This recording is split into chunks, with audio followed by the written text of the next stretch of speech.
Ladies and gentlemen, making his TNA Impact debut, please welcome the one, the only, the Immortal, Hogan!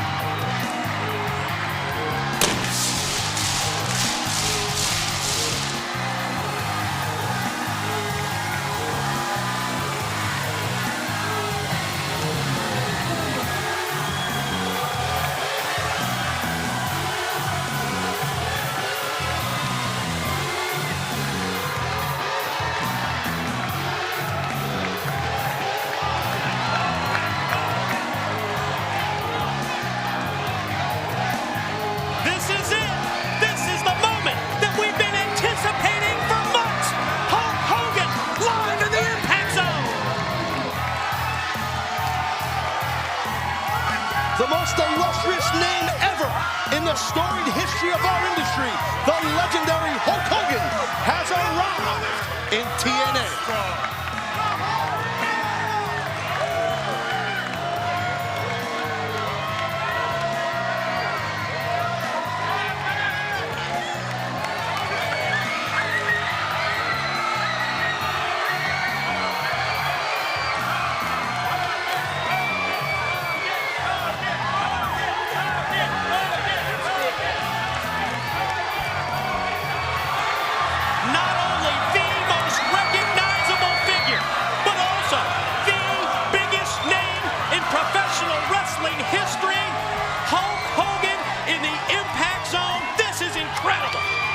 I believe that was Hulk's daughter, Brooke, in the audience. There's Brooke.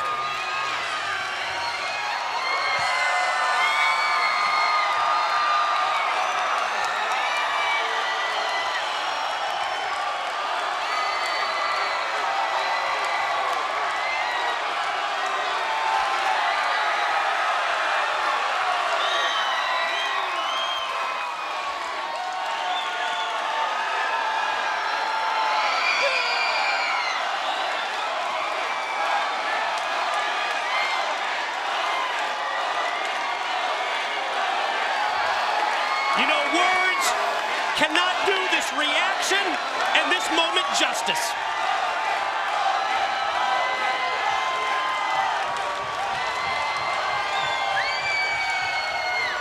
We are all witness to history being made at this very moment, and it's freaking cool, man.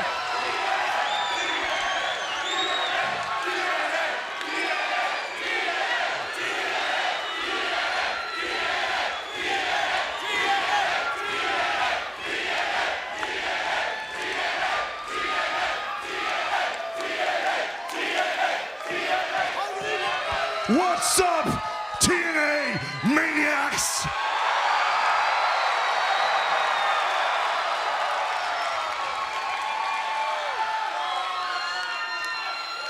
You know, guys, TNA and the Maniacs, we are making history tonight, right here in TNA's ring.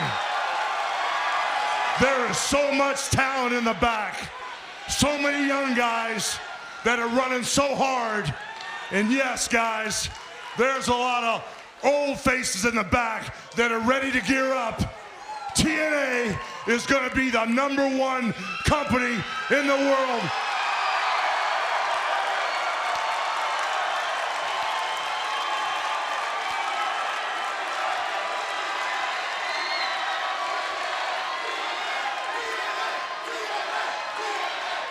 As I spent all day long dealing with the talent in the back, as I spent all day long hearing everybody's ideas, when I walked out here, brothers, this is the dream that I've been praying for. To feel the power of TNA, to feel the energy out here. There are so many new TNA faces out here, and there's a lot of familiar faces out here. All I gotta say is with TNA, and the power of the Maniacs, this company will not be stopped. Hey, security. Security. Hold on. Security, hold on. Back off. Those guys got something to say.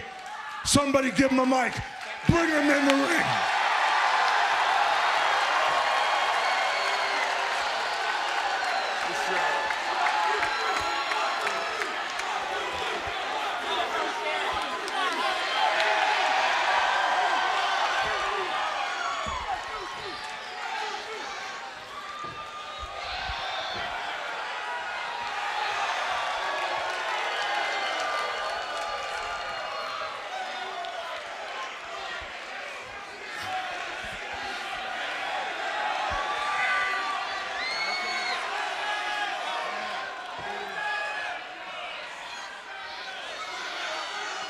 Hey, yo.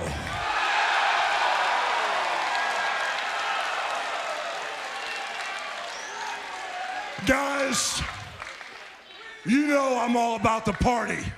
Oh, yeah. But That's you know why we're something? here. If you got something to say it right now.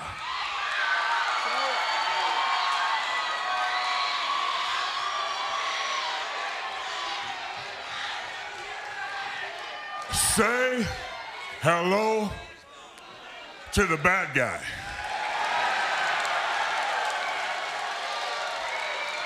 Now, when me and Pac heard that Eazy-E was here, that Hulk Hogan was gonna be here, and Big Kevin Nash has been here, that means one thing to us: big paychecks, big sold-out arenas, and big parties. Let me tell you something, Scott. This is a different time, and this is a different place. It doesn't work that way anymore, brother.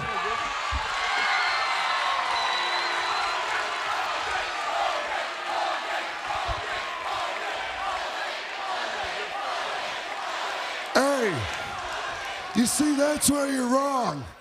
It is the same place, it's the same people, and we're here to party. Guys, not this time. It's gonna be totally different this time.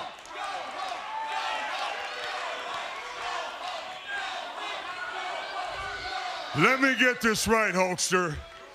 You're the biggest name in our industry, the highest paid guy ever, and now you're telling me you want to change the business? You want to change the way things are happening? Well, in case you haven't heard, things are changing at TNA. No, wait a minute, no, Big Daddy. no, you wait a minute. It's time that we all grow up and we do the right thing for this business, brother. The right thing for the business.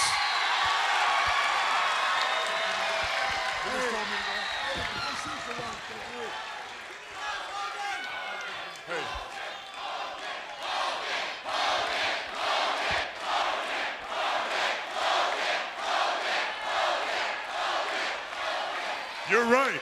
He deserves every one of your chants. I grew up watching you wrestle, brother. You paved the way. You're the one who allowed me to make millions of dollars. And you're telling me things have changed? You're right. They've changed. And brother, they're gonna change with you or without you.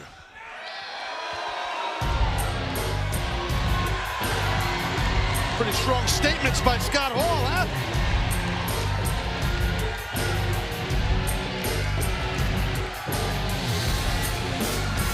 For months, Kevin Nash has told us that he was in communication with Hulk Hogan.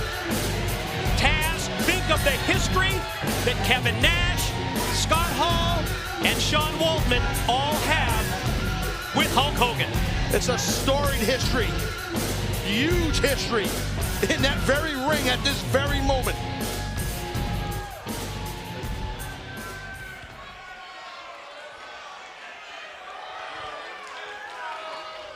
Scott, kid, really, listen. Hulk's got a role to play tonight, all right? Let him play it. No, Kevin, this isn't a role, brother. When I became partners with Dixie, I gave her my word. We were going to do the right thing. We were going to make a change and change this company for the better. It's not the way it was.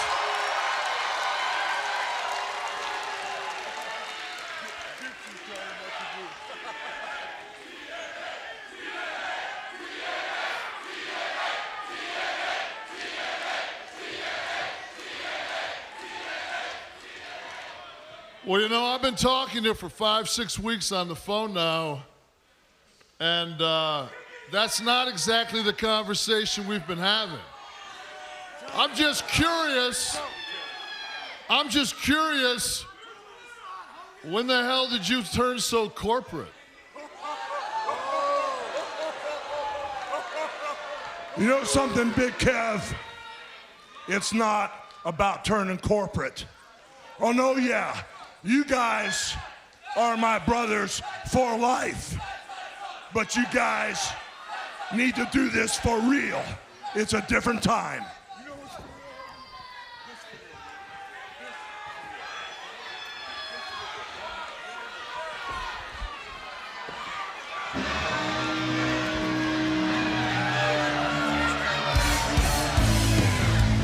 Now what?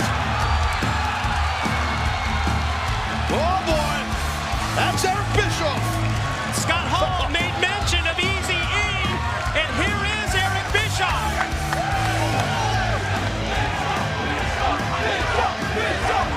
You talk about a man who has been embroiled in controversy his whole life. I mean, think of his motto in his book, controversy creates cash. Hey, it's been a while, hasn't it?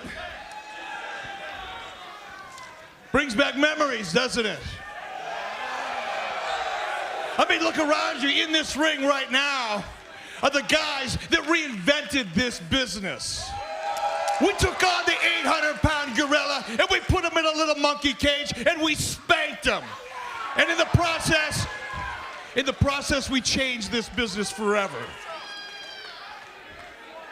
One thing, guys, hopefully we're all just a little smarter. Now, I was the one that put this band together in the first place, all right? Got a little experience here.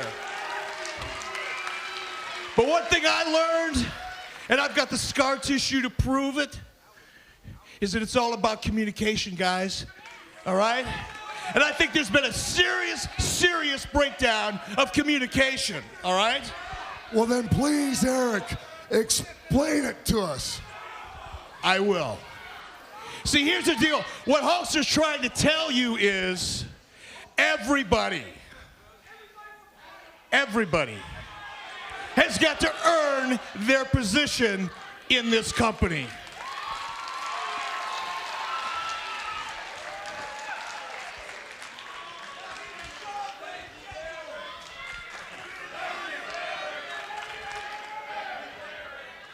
Everybody. Easy. Hear you loud and clear. We'll talk to you later.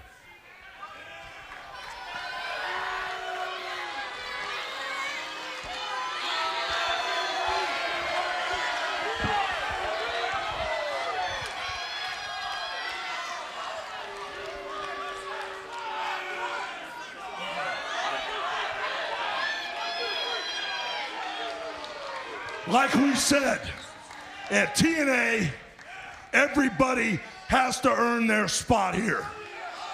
I don't care about the past relationships. I don't care who thinks they're on a roll. The game changes now. Everybody has to earn their spot in this company. And it's going to change.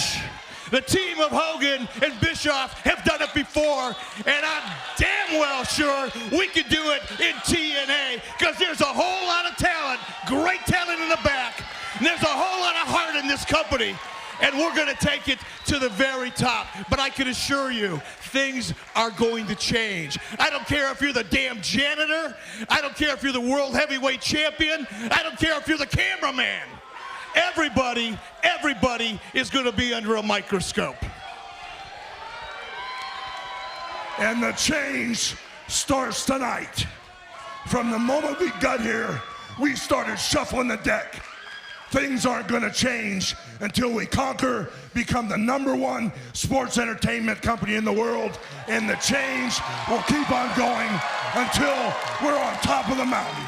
I love it. In fact, if we're going to make some changes, why don't we start right now? Where's the producer? Who's got a format for me? Somebody's got a format. Where's the producer? Where is he? Come on, I want to see a format. Somebody give me a format.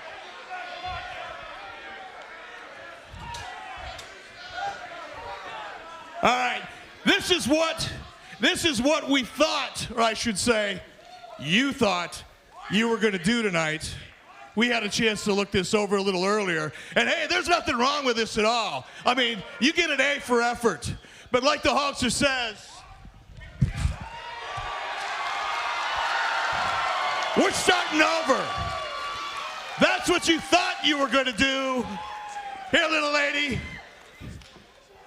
pass that on to your director, because that is what we're going to do. And what we're going to do is turn this company upside down, starting, I don't know, right now. Well, you know something? For every TNA maniac in this building, if you can't talk and you can't wrestle, pack your bags and head up north, because right now we're checking everybody out. And by the way, what you gonna do when TNA and all these maniacs become #1 in the world just for you? Wow. Hulk Hogan wasn't kidding when he said that it's time for a change in TNA, and it sounds to me like that change is happening now. Mike, Sting! That's Sting up in the rafters! Haven't seen it for months! Complexion of this matchup has turned drastically in the favor of the Nature Boy Ric Flair. And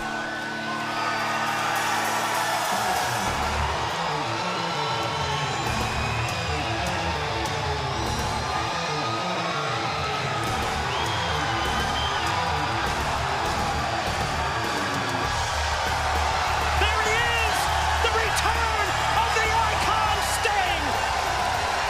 It's Judgment Day for Flair and AJ, baby!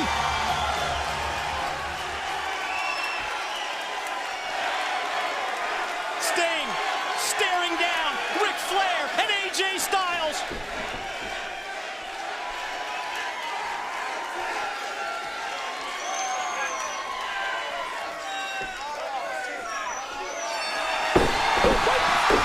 What the hell? What's going on here? What the hell are we witnessing? Sting uses the baseball bat on Hulk Hogan and Abyss. You gotta be kidding me! Where did that come from? What?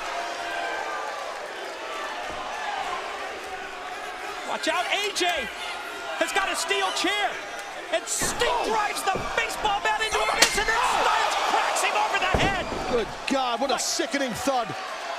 Flair measures, stalks, as Hogan gets to his feet. God!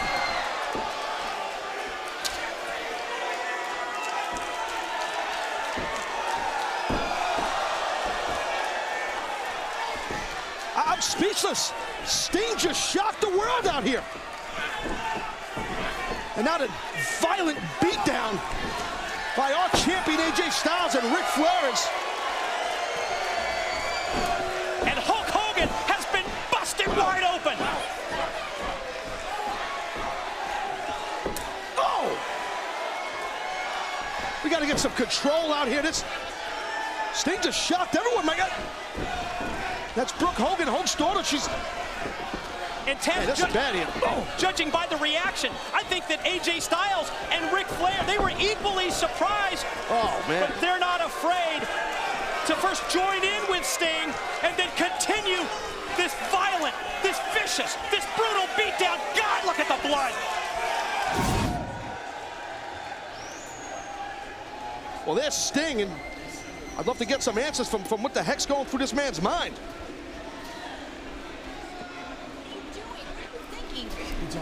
And TNA President Dixie Carter. I owe you nothing, Dixie. I owe you nothing.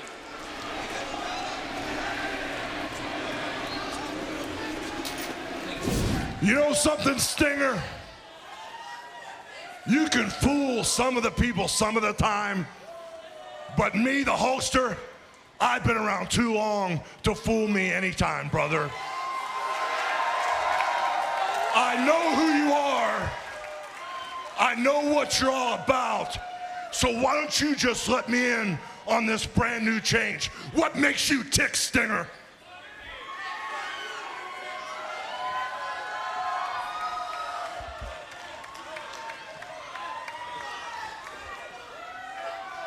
I can't wait to tell you what makes me tick, Hulkster.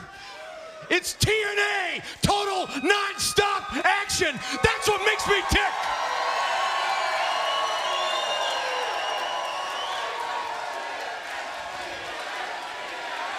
It's almost like you're asking me what my agenda is, Hulkster. My agenda is the same today as it was 5 years ago when I walked through the doors here at TNA.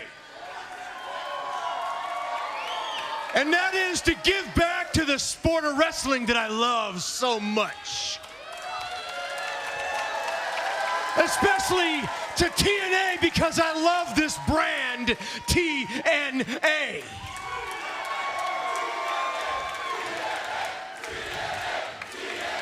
And when I think, Hulk, when I think about all of those years that you were up at WWF, you had this veil, you had this canopy of protection over you the whole time. And with WCW, I saw firsthand that you had the same veil of protection over you, Hulk. But this is TNA. Here in TNA, you don't have protection, Hulkster. So that's what this is all about. This isn't about TNA and you. This is about you and me. This is about the fact that maybe I might protect some of these guys around TNA. That maybe you just can't pick people off one at a time, starting with a champ RVD and try to crush his skull. Or maybe you can't take a cheap shot at me or Abyss without somebody watching their back. Or maybe you can't go around and choke the lifeline of this company, Dixie Carter, and try to put her out, brother. Stinger, you still got blood on your hands, brother. As of 10 or 15 minutes ago, you just left Jeff Jarrett in the back. Is that what makes you tick?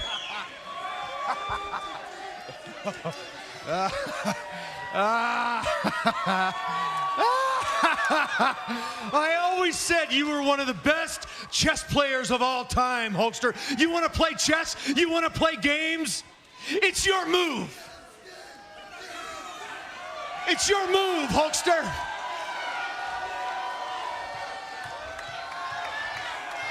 Take your best shot. Take your best shot, Sting. Why don't you try on me what you did to everybody else around here, brother? Why don't you go ahead and try to put an end to me here at TNA, brother? Go ahead, man.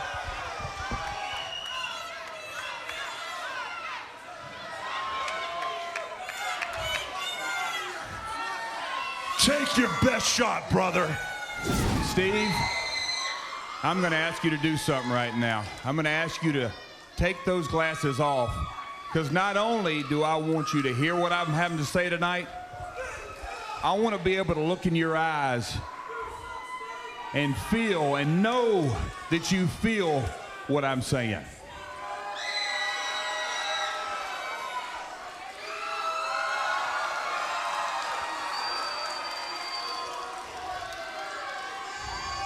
Steve, I'm not going to ask you why again, because I don't want to hear your reasons or your excuses. I ask you to come out here tonight to remind you of one thing. Steve, it was me that called you when I first started this company. I wanted you on the team for your professionalism, for your experience, for your real, true, iconic status. That's why I wanted you, Sting. And I made it real clear. I made it real clear that I didn't want you to work for me.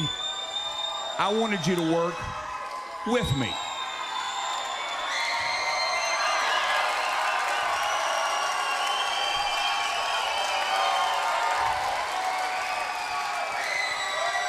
And for the last 8 years, we've given everything we possibly could to this great company, this great organization called TNA.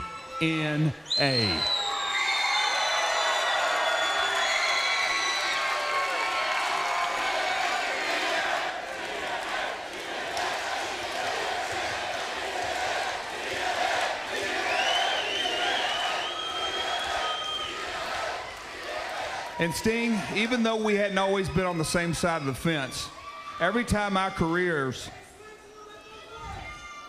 have crossed paths, we've treated each other with dignity, with respect, and with some honor. But that all ended last month at Sacrifice pay-per-view.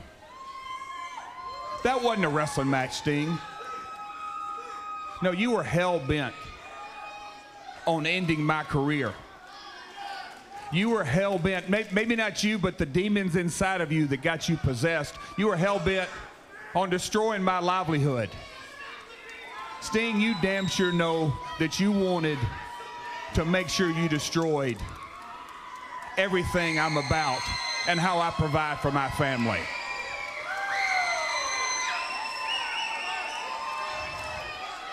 But Steve Borden, I'm going to tell you this real plain and simple. You made one mistake. You left me standing.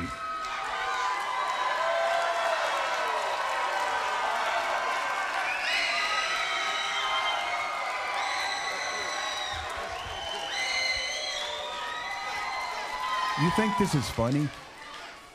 You think this is funny, Steve? Next week, I assure you, it will not be a laughing matter when our rematch goes down.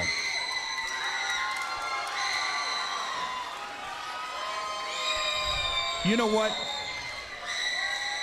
I know what this is all about. And you do too. And you're dead wrong. You're 100% wrong about both of them. Steve, listen to me. Every minute of every hour, those two guys have been here. They've given their heart and soul. Hell, Steve, Hulk has given even his body. And at this stage of his career, I think that's too much to ask. Don't do it, Abyss. Scott Hardy. Don't do it, Abyss. Don't do it. God!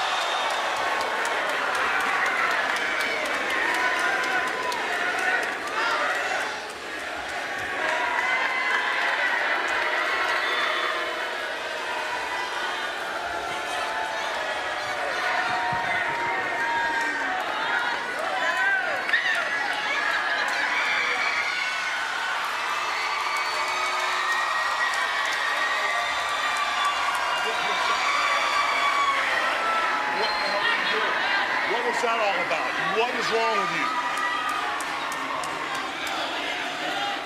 What is going on? What is that all about? You!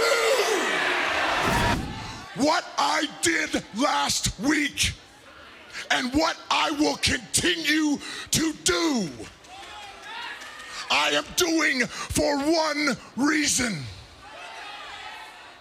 And that's because they told me to. That's right, Hulk. They did. They were the ones that told me to break Jeff Hardy into two. They were the ones that told me to destroy anything that gets in my path. Hulk, they're coming, and they're gonna be here sooner than you think. And when they get here, there is nothing that you or Eric Bischoff or Dixie Carter or even the Immortal Hulk Hogan are gonna be able to do to stop it. We're looking for you. You've been looking for me. I'm glad you've been looking for me. It's about time. What does that mean? It means please tell me that you have come here to say that you can see now, that you get it. I can. You understand what's going on around here. I do. I do understand. Finally, I understand. Hulk and Eric have made it very clear to me that you have become a cancer in TNA. I have no idea what's gotten into you, but this cannot continue. You have put me in this position. You've done this. And I'm here to tell you that effective immediately, effective tonight, you're suspended for 30 days without pay. No, I'm not. After everything we've been through, 30-day suspension. You think that this is what it's all about? It's about money, Dixie! It's not about money, I understand that, but what is it about? What it's about is you have been conned. What do you mean? If you have something to say to me, say it. I've been saying it No, all you're along. talking this cryptic language. No, What quiet is and it? listen to me. I've been saying it all along, Dixie. You're just not listening to me. I'll speak in childlike terms for you now. Wait a minute. Please. Stop. Please. This is nuts. It's over. No more talk. Security. Get him out of here. Get back. No more talking. It's over. Forget it. Forget it. Forget about the 30 days, Dixie. Just go ahead and make it indefinite.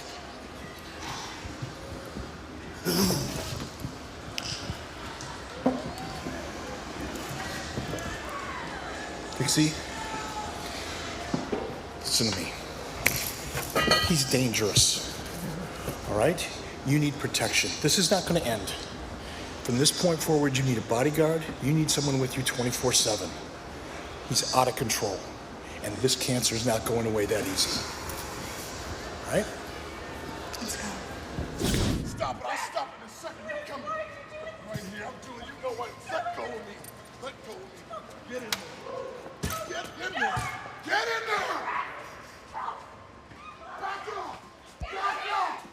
Everybody get the hell out of the way. You're going to get chopped up. Get out. It's Harry Dealer! Security! Get out. Shut up, Dixie. Shut your mouth.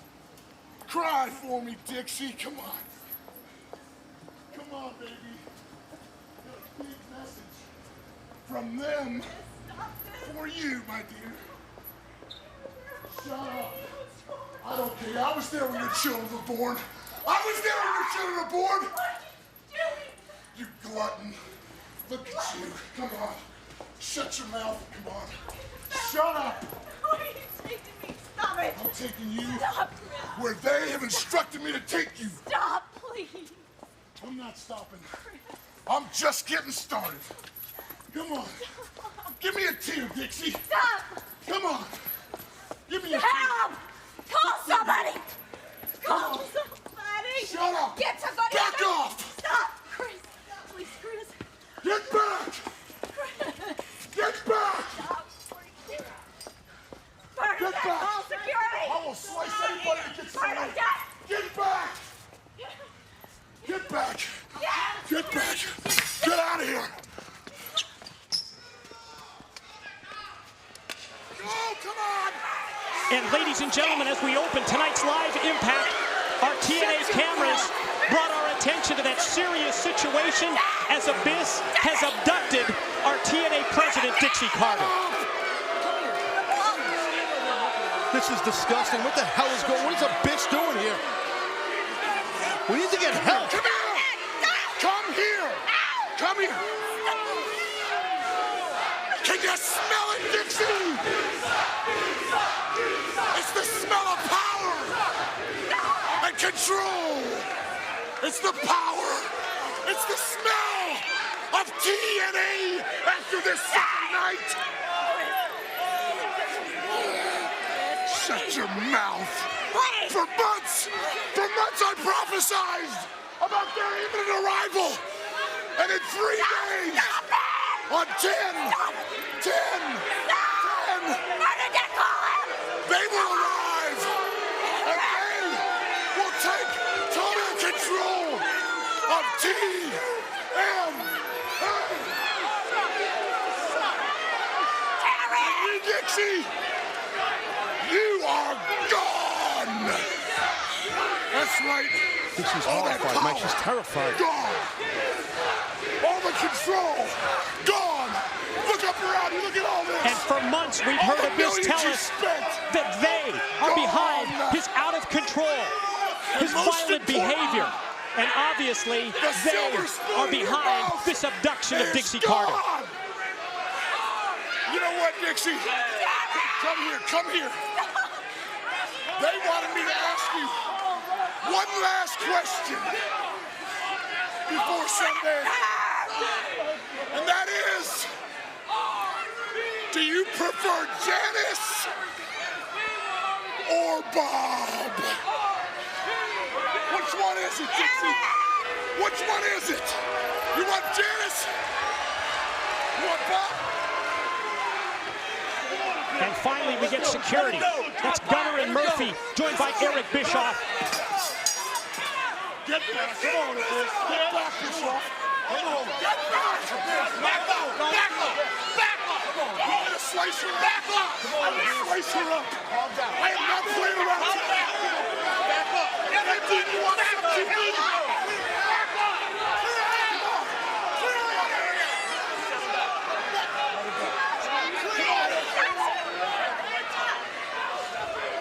I will slice her with this, Eric. I don't care how many of these office students you have.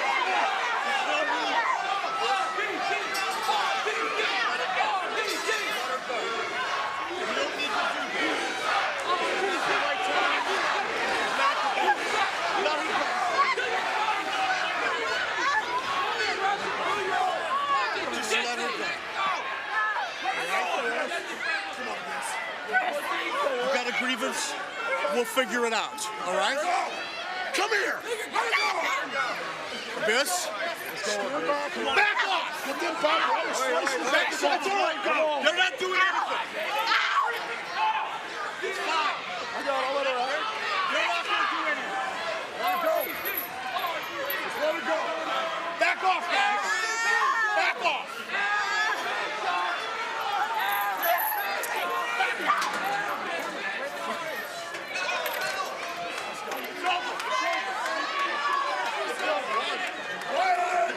It's over. Come on! Come on! Let's go! Go! Go! Go! Go! Go! You made this play!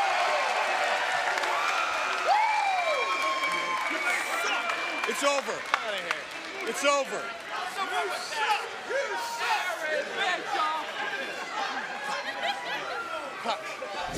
Dixie, you wanted to see me? Yes, I do. I want you to fire Abyss, and I want you to fire him tonight. Look, Dixie, I'm just... Don't look, Dixie, please. I want you to do it tonight. You should have done this a long time ago. This was your responsibility. If you just give me a little time with him, I think I can solve this issue. Solve what? Solve what? RVD? Me? What else? Get this done. I want it done tonight. Okay, Dixie, okay. I promise I'll get it handled. I'll go find Abyss. I'll tell him we're done. Don't let me down. And one more thing. I want you to do it. I want you to do it in the ring, in front of everybody. And I want you to humiliate him. I want you to humiliate him like he humiliated me tonight. Do you hear me? Please, Eric, get this done. Please. I'll get it. Please, I'll get it tonight. done. I'll get it done. Okay, I understand about this code thing, but you gotta know something. You gotta understand this. After Bound for Glory, win, lose, or draw, Abyss is out of here after that pay-per-view. No problem. You hear me? Yeah. Dixie, I just talked to your attorney guy, Blake. Termination agreement is all in order for Abyss. Effective when? That's 12:01 a.m. on the 11th. All you gotta do is sign it. We're done. Okay. Perfect. Okay, take care I'll of send that. it back to Guy. Just daring Bischoff to hit him with the crutch. Kurt made his way to his feet. Oh! What the? What the?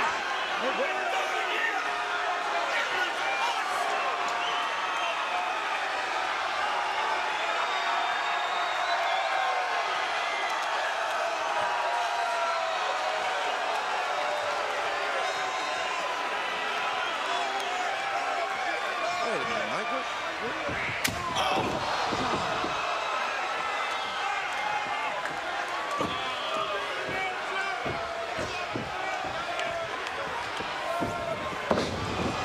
Hardy hits the twist of fate on Anderson. Bischoff drags referee Brian Hebner. There's no disqualification. There's no...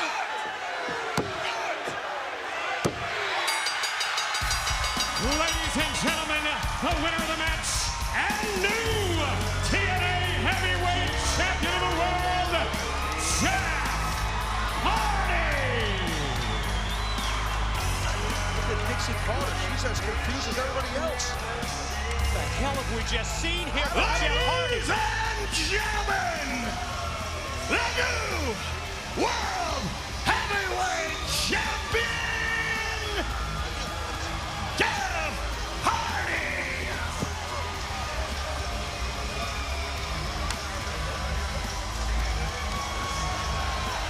And now Jarrett coming out.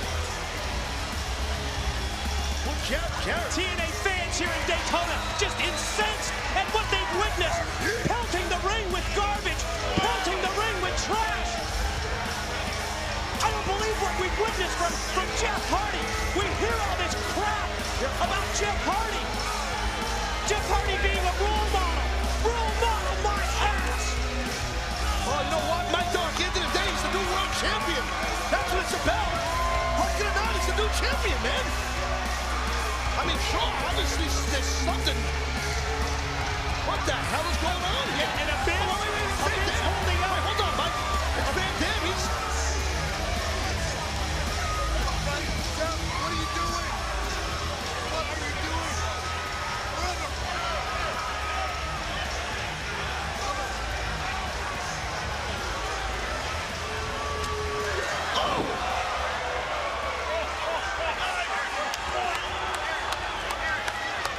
My God, it comes to 10, 10, 10. We're always going to remember it as the night Jeff Hardy made a deal with the devil. I think the landscape in TNA just changed dramatically. Where do you think you're going? I'm going to see my client, Eric. Your client? Oh, that's right, Dixie Carter. Guy Blake, her attorney. Great job on that contract, by the way. I appreciate you reacting so quickly. That's not the contract I sent you, Eric. I sent you a different contract for her to sign. What are you suggesting? Something nefarious going on? I mean, Exactly right. I'm suggesting you change that contract. ooh, that's a serious accusation. Serious accusation. You sure you want to go there? She signed those contracts under false pretenses. That wasn't the contract I sent you to have her sign, Eric. Well, let me tell you something. She signed the contracts in front of millions of people on national television. We have plenty of witnesses. You want to fight this out in court? Hey, have at it. See, in about 5.5, 6 years, you can tell it to a jury. But in the meantime, this is my building, this is my show, and you're, what's the legal term for it?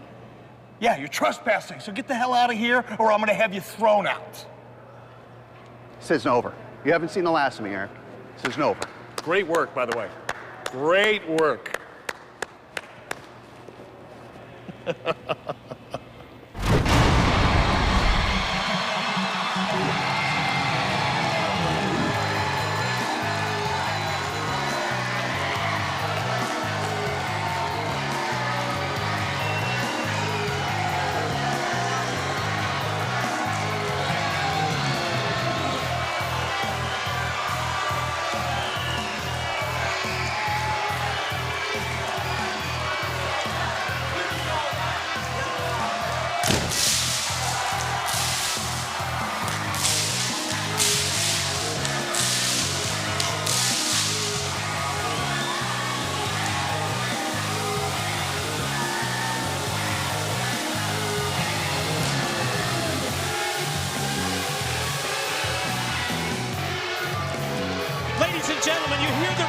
reaction of our Impact Zone fans. Their hatred reflects their true feelings towards Hulk Hogan and Eric Bischoff, and as we just witnessed, Hogan and Bischoff now control the majority share of TNA. Taz, you said it best at the conclusion of Bound for Glory this past Sunday. The landscape has changed here in TNA. Well, Hulk Hogan and Eric Bischoff double-crossed everybody. And they didn't do it alone, buddy. And everybody includes TNA President Dixie Carter, or should I say, former President Dixie Carter. It was a master plan, like these gentlemen or not. Extremely, extremely well orchestrated. Ever since Sunday, I've had nothing but questions. How, when, where, how the hell did Hulk Hogan and Eric Bischoff pull this off?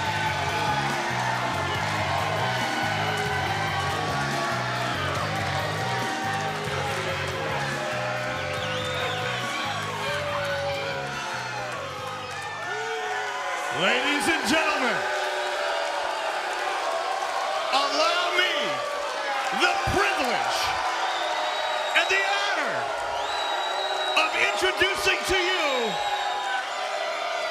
my mentor, my brother,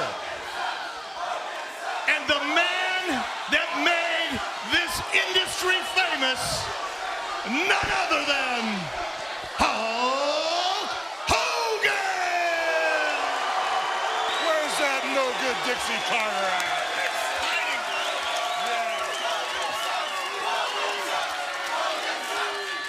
Well, I'd like to welcome all the TNA Maniacs to my company.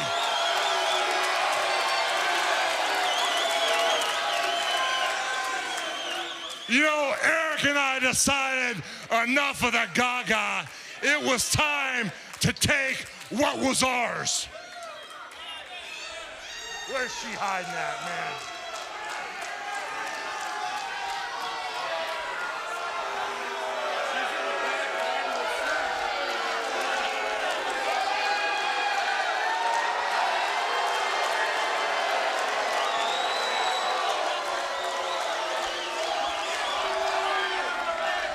Well, you know, there is a motive to this madness.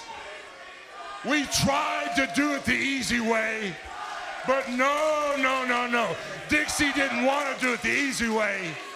You know, she conned me into coming down here to TNA. She promised me the keys to the car. She promised to take all my ideas to take this company to the next level.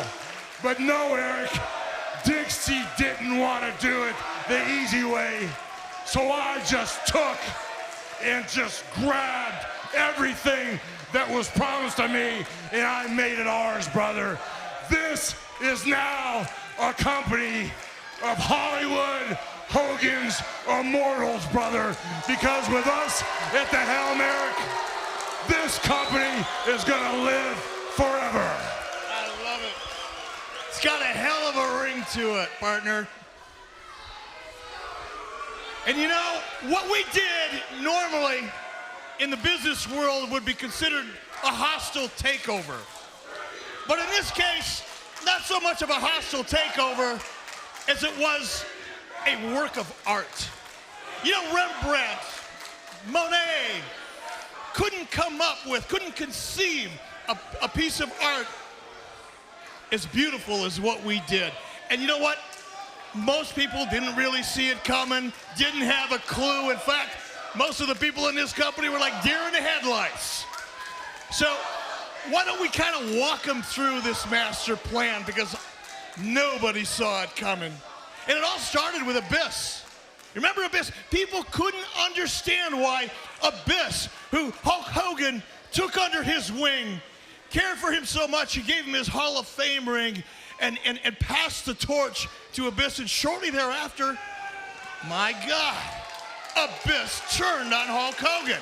Nobody could figure it out but us, because it made all the sense in the world for us. Ladies and gentlemen, let's bring out the first domino to fall and the biggest. Welcome to the ring, a member of Team Hogan, Abyss.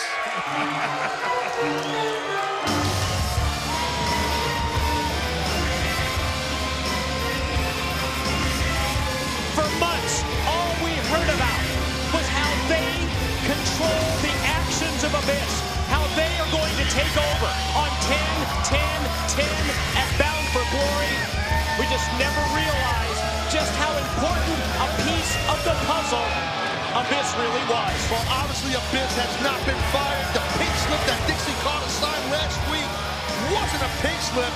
Unbeknownst to Dixie, she signed her company away to Hogan and Bischoff. My son, my son, my son. Hey, they're here.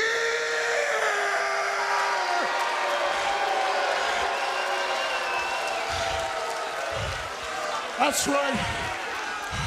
For months, I prophesized that on 10-10-10, they would arrive to take total control of TNA.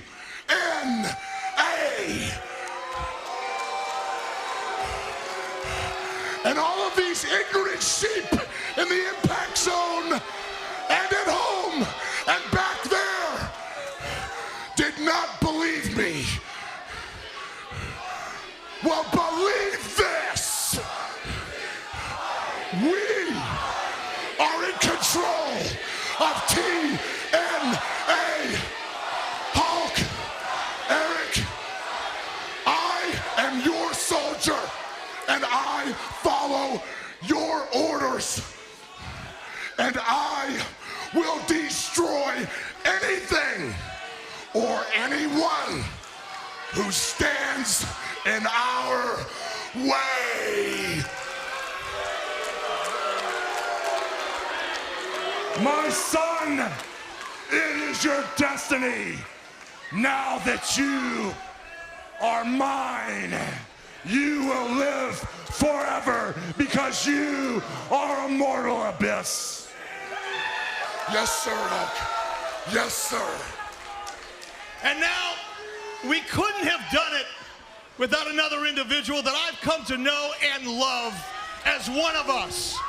We didn't start out seeing eye to eye, but it wasn't long before we figured out that this next individual is cut from the same cloth. We share the same DNA. We are one and the same. And he was also a guy that knew where all the bodies were buried. Ladies and gentlemen, without further ado, the founder of TNA and a man who I have ultimate respect for, none other than Double J, Jeff Jarrett.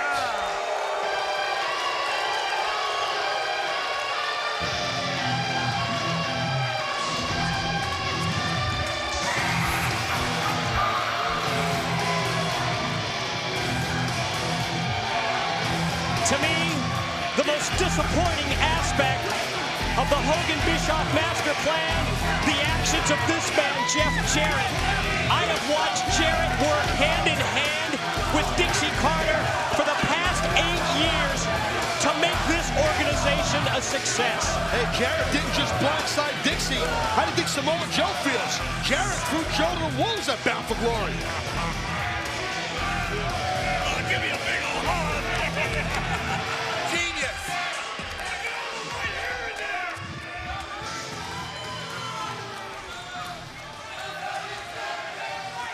Do you know what it felt like to me personally? That Dixie Carter took a company that I started, that I founded, right out from underneath my nose. I mean, she used Daddy's money. Yeah, she used Daddy's money to run me right out of my own office. It has been a pleasure to work with Eric Bischoff. It has been a joy to work with the Immortal One, Hulk Hogan. Because we gave the entire Carter family exactly what they deserved. And now, everybody in TNA, and I mean everybody, has to play by the new rules. And those new rules are dictated by the new regime.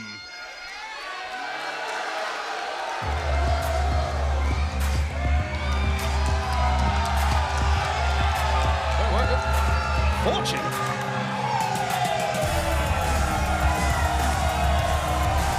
What? Declare fortune? What? I don't get this, Mike. I don't either, Taz. Just think back after the decades of bad blood between Hulk Hogan and Ric Flair. The storied history between these two. Well, I've got to wonder what's going through the mind of Ric Flair. I got a funny feeling we're about to find out. I'm as perplexed as you.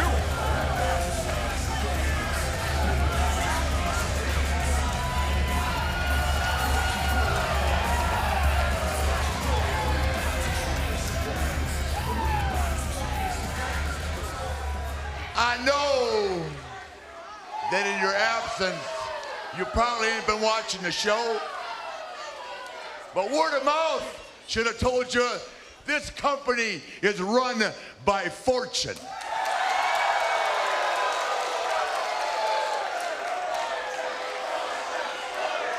Yeah, fortune, the heart and soul, the blood and the guts, not by you, not by you, and not by you. You got that? Hogan, 25 years. I've hated your guts. You've hated mine. Nothing's changing. And tonight, either you walk away or I walk away. Somebody right here is prepared to die. How about you guys? How about just you and me, Flair? How about it? Oh, yeah! Well, I don't know if Hulk Hogan's in shape to do this. Got fresh off back surgery. Let's not worry about that.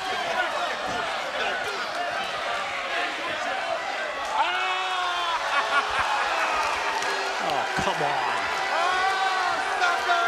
You gotta be kidding me. They got Flair and Fortune, too. Oh, God. Can you believe 25 years in the making? Hulk Hogan, Ric Flair on the same team for the same reason. The fact that Dixie Carter had the audacity to bring in a bunch of used up garbage that she compared to Hulk Hogan and to the Nature Boy Ric Flair. It was a nail in your coffin, Carter. You know something? This is destiny. This is design.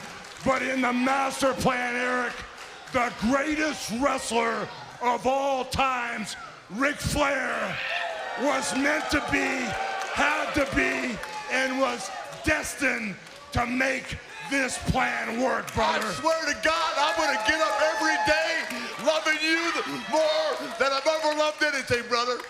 More than your last 5 ex-wives? More than my 5 ex-wives. Yeah. And wherever they are, they can all kiss my ass right now. Woo! Now for the moment I know you've all been waiting for. Ladies and gentlemen, this new regime wouldn't be here tonight if it weren't for our next guest, the star of the show, the most important person in the wrestling universe at this very moment. He is none other than Jeff Hardy, the new World Heavyweight Champion.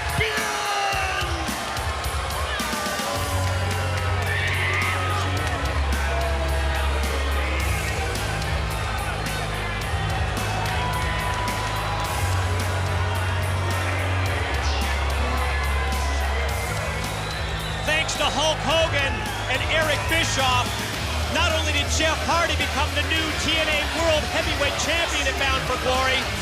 But in the process, Hardy's win, it cost Kurt Angle his TNA career.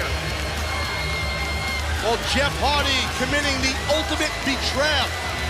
The dark side of Jeff Hardy came out live in Technicolor at Bound for Glory last Sunday. I will never forget it. Shocked the world. The ultimate backstabber, if you will. Out of everybody involved, I think we have more questions for Jeff Hardy than anybody else. Hey, I think, you know what? At the end of the day, Jeff Hardy, I tip my cap to the man. He is the new TNA World Heavyweight Champion.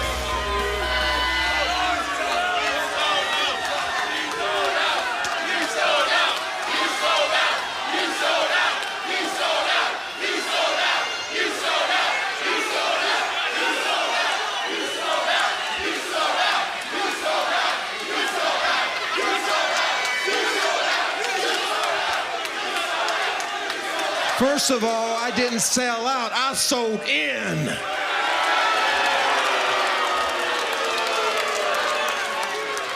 And popularity doesn't mean a damn thing to me.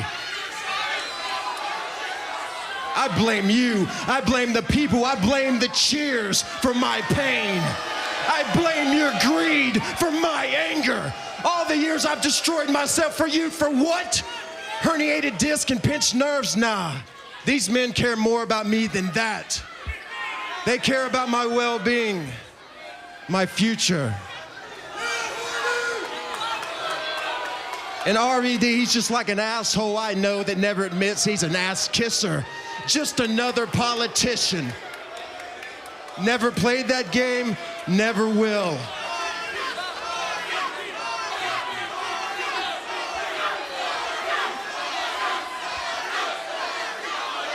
Well, let me talk about RVD.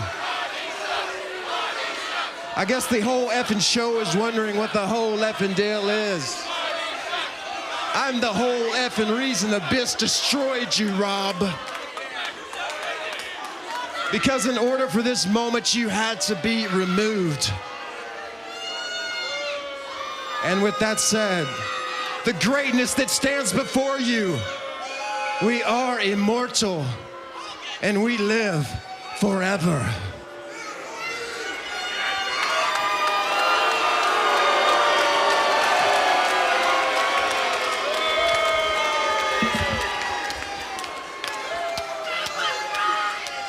Hey, Sting! Kevin Nash!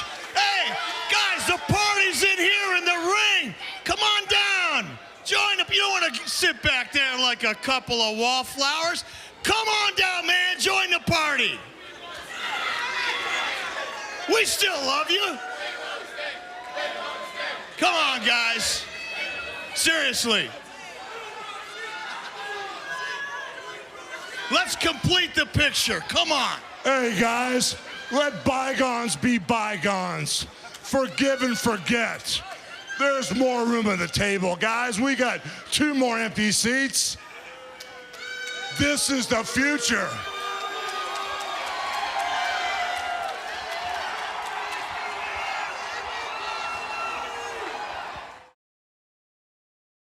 It's gonna be okay. I know. All right? I know it will be. Hey, Murphy, whatever you do, do not leave my side tonight, okay? Don't worry, ma'am. I'm not going anywhere. Ladies and gentlemen, we are back on Impact. And as you can see, the icon Sting and Kevin Nash accepting the invitation of Eric Bischoff, and Sting and Nash are headed to the ring. Sting and Nash trying to tell the world for the past 4 months what Hogan and Bischoff were up to. But damn it, nobody would listen.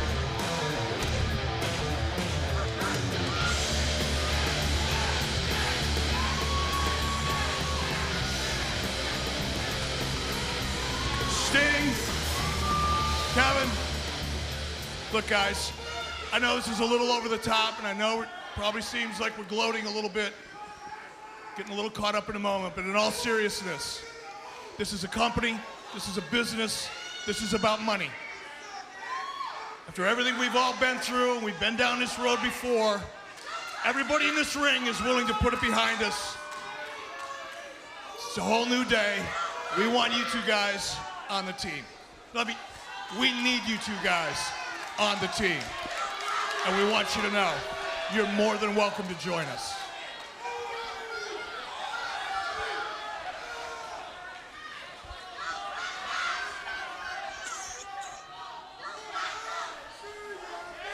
You know, it's almost a perfect fit for me. I mean, my whole career, it's really been about money. I mean, I really haven't cared about anybody else. Hell, I didn't care if somebody starved. I really didn't care if somebody lost a roof over the top of them. I mean, I took as much as I could. But a funny thing happened on the way to getting here. As I got older, I got wiser.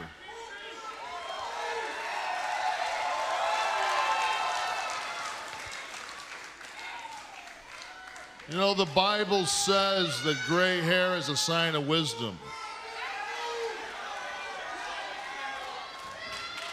With wisdom came compassion.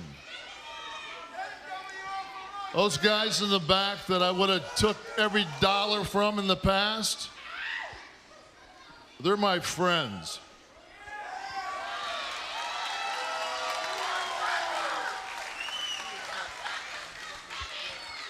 They're my family. So this time, I'm going to pass on the money.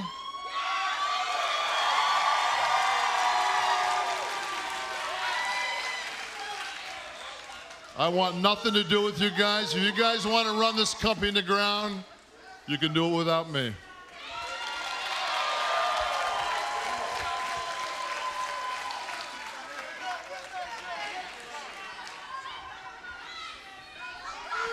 When I came here 5 years ago, I didn't come for this. This is nothing that I bargained for. I came here originally because I love TNA.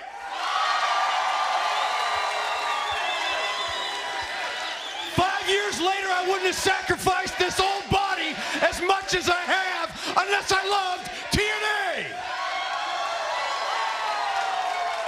So those are not just words. I love this place. But this, and most of all, this right here, and you too.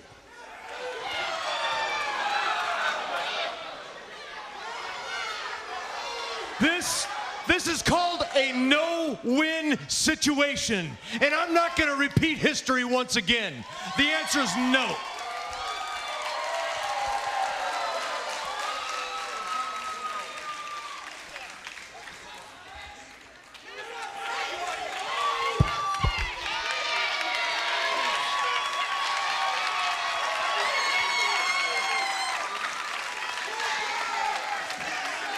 Are you guys nuts? It's always about money. It'll always be about power. You're gonna walk away from this, handing it to you on a silver platter? Well, I'll tell you what, guys. You change your mind, you know where to find us. We'll be the ones on television printing money, kicking ass, and taking names while you're getting fat, sitting at home watching us.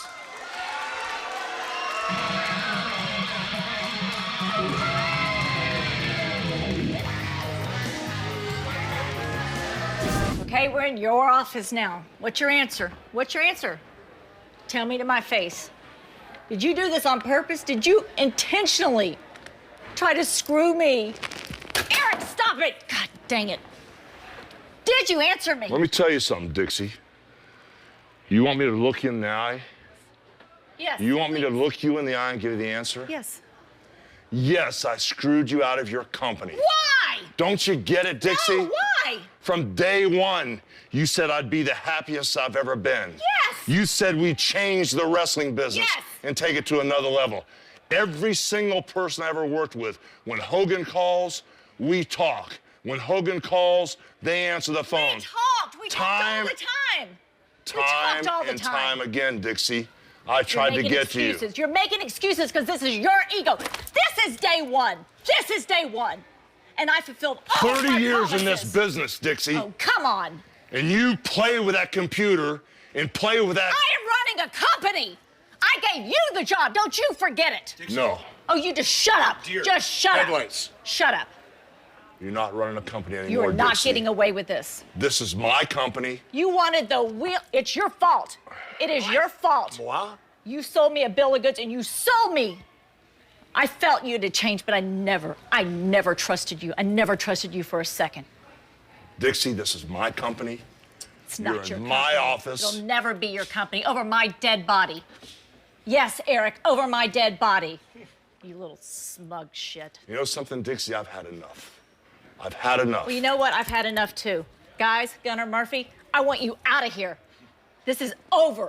Do you understand this? Wipe that stupid ego grin off your face. And I'm not even talking about what looks Shut good up, on Dixie. your face. You shut up. Get him out of here. This is my company. Get that out of here. They work for me. They work for me. Gunnar, Murphy. Take him out of here. Get this piece of trash out of my office right now. Get him out of here. What the?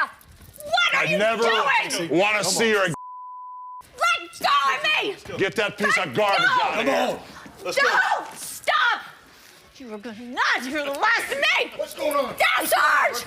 Sarge. Sarge. Be a hero. Sarge. Come on. Get out of here. Go. Sarge.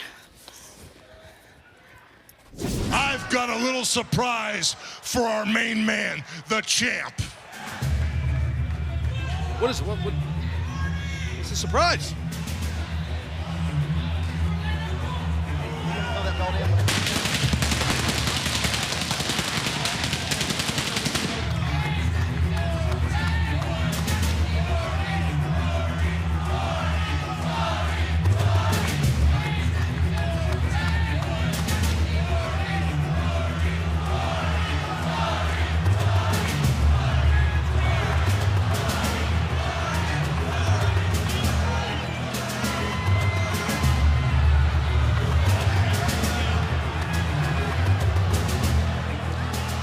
Brother, out with the old and in with the new. A new champion, a new era, and a new belt to represent Immortal, brother. Now that you've dranketh from the cup of Hulkamania, you now are Immortal, my son, and the belt represents life after life after life to the greatest heavyweight champion of all times. Jeff Hardy, you are Immortal, my brother.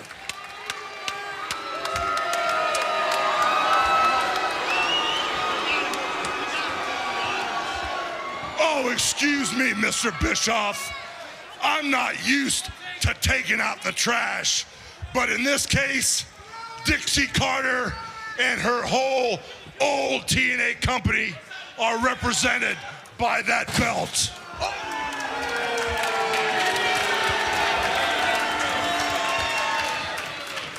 Now that there's no stone left unturned, if there's anybody left that opposes Immortal, if there's anybody left who dares challenge any one of us or our champion in this ring, the only thing I have left to say is the only thing you can do is drop down to your knees and pray, brother. They're coming!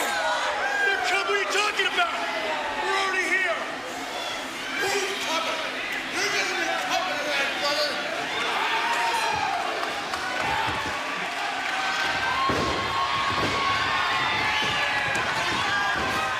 That's the opening. That angle needed.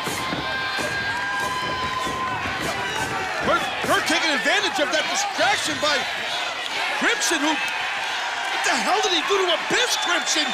Did you see Janice just stuck, just impaled in the back Hurts like a of pit bull Abyss? on the ankle of Ric Flair. Look at that. Janice stuck inside the body, impaled in Abyss. And you heard Crimson, February 3rd, he said they're coming. Who? Now this is step number one right here in bringing that title back to Immortal. Well, AJ told him, don't worry about it. He told What the hell? What's going on here?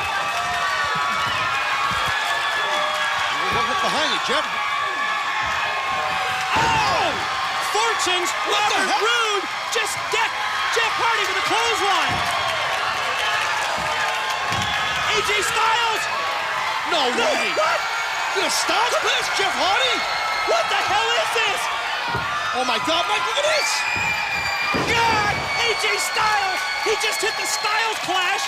My God, and of all people, Jeff Hardy. I could have sworn AJ just told Anderson cover him. Roll referee Jackson James back in, and he counts 3, and Anderson keeps the title. The winner of the match, and still TNA Heavyweight Champion of the World, Mr. Anderson. Oh my God, oh my God, oh my God. Fortune just shocked the world, Mike. Oh, that was a jaw dropper, to be sure. What the hell is going through the mind right now of Eric Bischoff, of Hulk Hogan, wherever Hogan is right now, maybe in his home in Tampa or wherever Hulk is. What's going through the mind of Ric Flair, wherever the hell he is? Really? AJ Styles picks up the TNA World Heavyweight Championship belt. Ladies and gentlemen, don't go anywhere. Impact far from over. We'll be right back. What's AJ gonna have to say? And ladies and gentlemen, as we return to Impact, it's time for an explanation from AJ Styles. Throw it up, Impact Zone!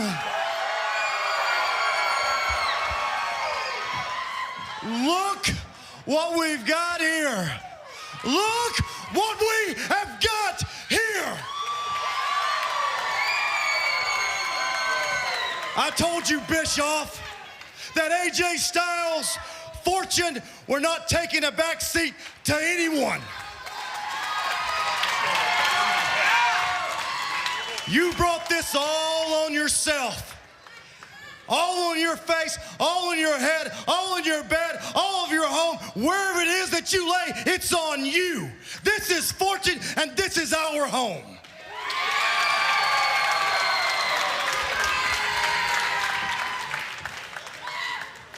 Who did you think I was talking about, Bischoff? Who did you think I was talking about? Did you think we were talking about some other guys?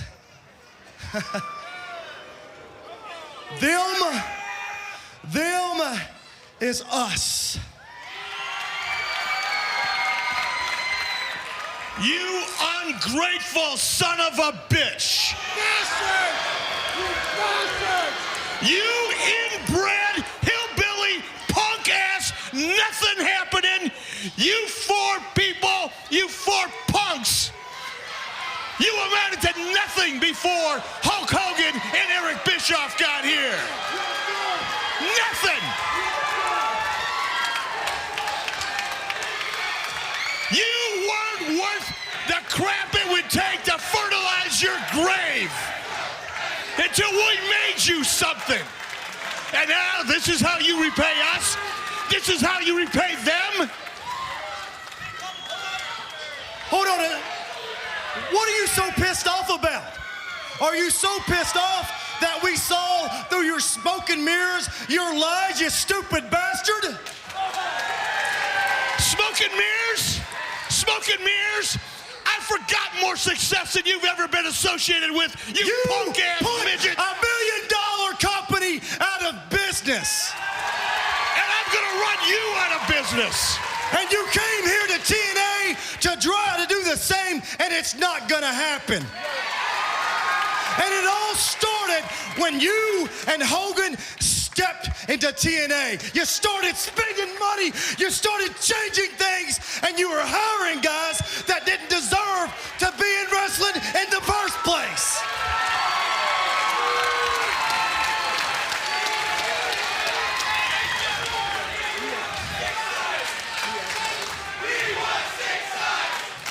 You're digging your own grave, AJ. and Fortune and the crap you're in the ring with, the only reason you're there is because of the hard work that these guys did putting you there. Jeff Hardy is more of a success on his worst day than you'll ever be in your entire career. Face it. Let me tell you a little bit about TNA. These are the guys, these are the men that built this company. My ass. My ass.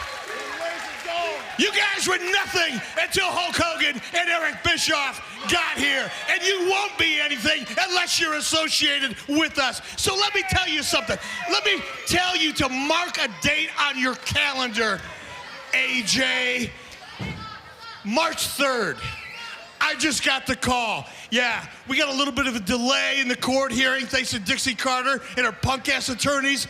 But on March 3rd, the decision will be handed down. Hogan will get control of this company, and myself and the rest of Immortal are gonna hang you out to dry. You and everybody in the ring with you. Oh, really? Well, let's think about that for a second. How exactly is that gonna happen when Fortune takes apart Immortal piece by piece, one by one, with the exclamation point being me sticking my foot so far down your throat that you'll be pissing out shoelaces. Ladies and gentlemen, please welcome Dixie Carter. Ladies and gentlemen, as we welcome you to this very special edition of Impact on the road from the Crown Coliseum in Fayetteville, North Carolina, the appearance of the TNA president, Dixie Carter, indicates that the moment of truth has arrived. And what is the truth? We're going to find out here tonight. Who gains control of TNA? Will it be TNA president Dixie Carter, or will it be the Immortal Hulk Hogan? For months, we've been anticipating the ruling from a federal judge in Dallas, Texas, that would decide the fate of the legal issues between Dixie Carter and Hulk Hogan. And with Hulk Hogan in attendance tonight, with Dixie Carter in the ring, it's decision time. First of all, I wanted to say thank you. I wanted to say thank you so much to each and every one of you who have reached out to me over the last several months with your kind words and support. Your emails, your tweets, your Facebook messages, and especially talking to you in person at TNA live events around the world. These last few weeks has meant the world to me. Your support has given me strength, and I am very, very grateful. But I'm here tonight. I'm here tonight to share with you the outcomes of the legal proceedings that started back in November and the court ruling that came down this morning. And while things did not go as I had hoped, I can promise you,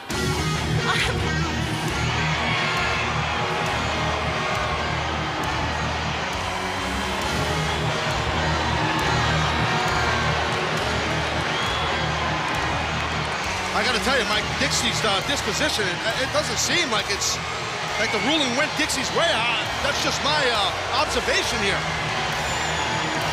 Just at the moment when Dixie Carter was going to go public with the judge's ruling, the appearance of Immortal, Eric Bischoff, Matt Hardy, Gunner and Murphy, the Freak Rob Terry, and the Nature Boy himself, the dirtiest player in the game, Ric Flair, making their way to the ring. And as I've got to agree with you, listening to Dixie, watching her body language, doesn't look positive, does it?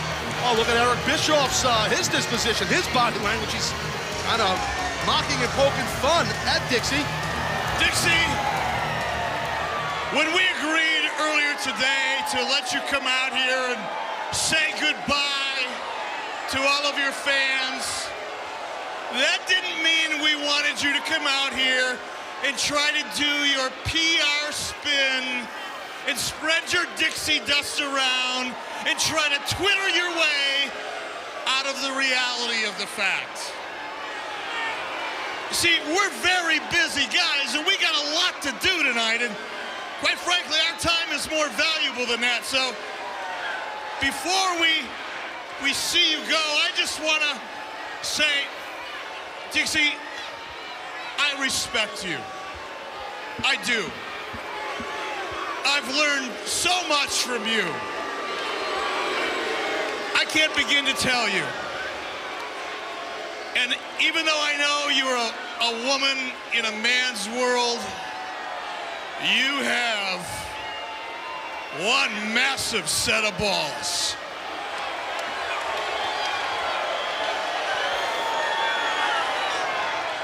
Are you starting to understand where you are tonight, young lady? This should be called Flair Country. You got that vibration? And they all know that had you taken my room key that night in Orlando, we would have avoided all this. And you would have been on a long, year-long ride. Instead, you elect to text, tweet, email, voicemail, whatever else you do, because you think that they're going to love you. Is that what gets you off? Don't you understand? We get them off. They don't get us off. And you know what gets me off? Limousine riding, jet flying, kiss stealing, wheeling dealing, women that want to go woo all night long. And to get that, you got to have money. You got to have money. That means you got to have power. And if we got to have the power, we want your money, your time, your energy. We want everything you have. That's who we are. The one with the most toys wins the game. Now, if you really want to hear what the legal ruling was today, Dixie, and by the way, there's a Holiday Inn right down the road, baby. I introduce to you the legend, the man that makes immortal, Hulk Hogan.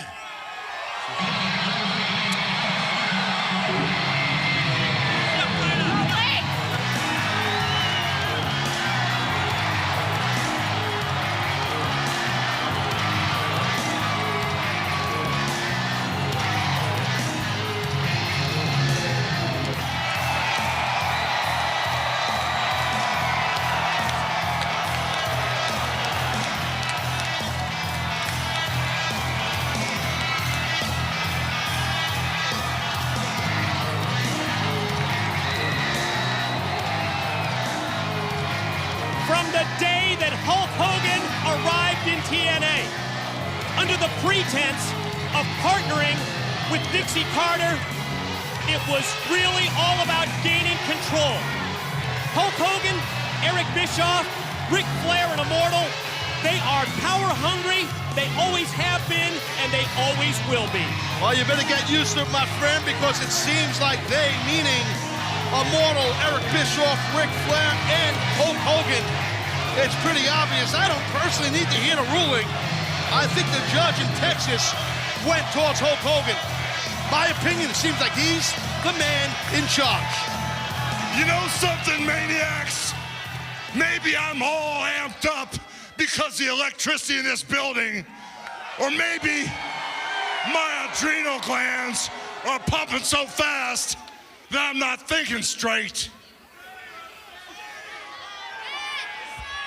But seeing how I was in that courtroom with you today, Dixie Carter, I think it's safe to say that I now control 100% of TNA. Wow, there it is. That confirms your thoughts. It's all mine, Dixie. TNA is all mine. From everything that happens in this ring to everything that happens in my office in Nashville, I make all the decisions. And you, Dixie, well, you're just unemployed. You know, somewhere along the way, you kind of became delusional. You know, they talk about me being an egomaniac. Well, nobody believes their own hype like you do, Dixie. That's a fact. And when I think about the way you spoon-fed all these fans, made them believe in you, we used you, Dixie. Eric and I used you to get right back on top of the wrestling business. Somewhere along the way, while you were being delusional all this time, you forgot what your place in TNA is, was, and always will be. You supply the money, period. Do you understand that, Dixie? You supply the money, period. This thing wasn't about you and me being partners. This whole thing was about me and my real partner, Eric Bischoff, using you to get back on top of the professional wrestling business. We used you, Dixie, because you're a weak woman. We used you and your whole family. And the only thing that you have left is your dignity. And like they say in Nashville, we are fixing to take that away right now, too. But you know, you do have one thing left, Dixie Carter. You've got all these fans out here.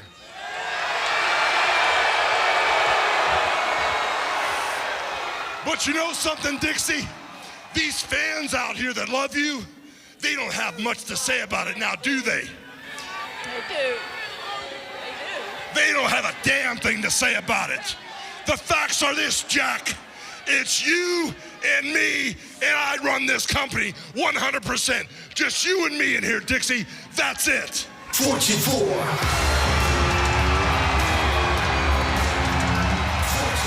Whoa, pump the brakes here.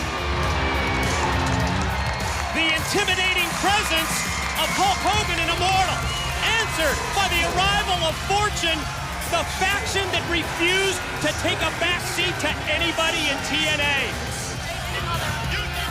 We can do this the easy way, or we can do it the hard way. And to be honest with you, Fortune, we like doing it the hard way.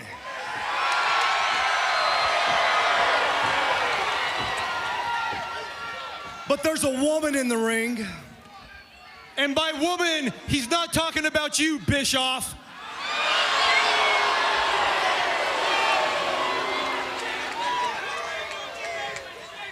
No, we're talking about Dixie Carter, a lady that we care deeply about, the same lady that gave us all an opportunity in here at TNA.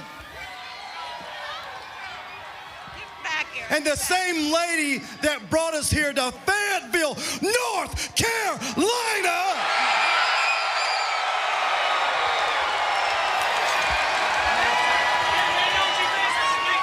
Get out of the ring, Dixie. Get out of the ring. Shut up. Shut up. Get out of the ring. You have her. We've had our fun. It's just so tough having to watch Dixie Carter deal with this.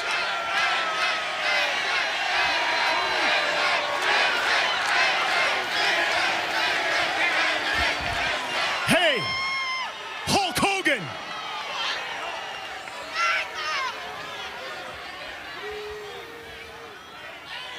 I cannot believe that you were the reason I became a professional wrestler. You know, there's an old saying, Hulk, that you should never meet your idols, because at the end of the day, all they're gonna do is let you down. And as sure as I'm standing here today, that statement couldn't be any more true. Just who in the hell do you think you are, Hogan? He thinks he's my friend. Hey. Shut up, Flair. Hey, I'm not talking to you. Yeah, who do you think you are? You are talking to me. Yeah. Now you're talking to God. Don't ever crack at Hulk Hogan. You kiss his ass, you kiss my ass, and you keep walking.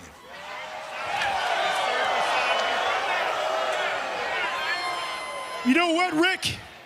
How about instead of kissing your ass, we kick your ass? Yo, why don't you come? Hey, get them out of here! Get them Oh, out of here! Dixie Get them out Carter! of here! She's out of harm's way! Here comes Fortune to the ring, and they're cut off by security.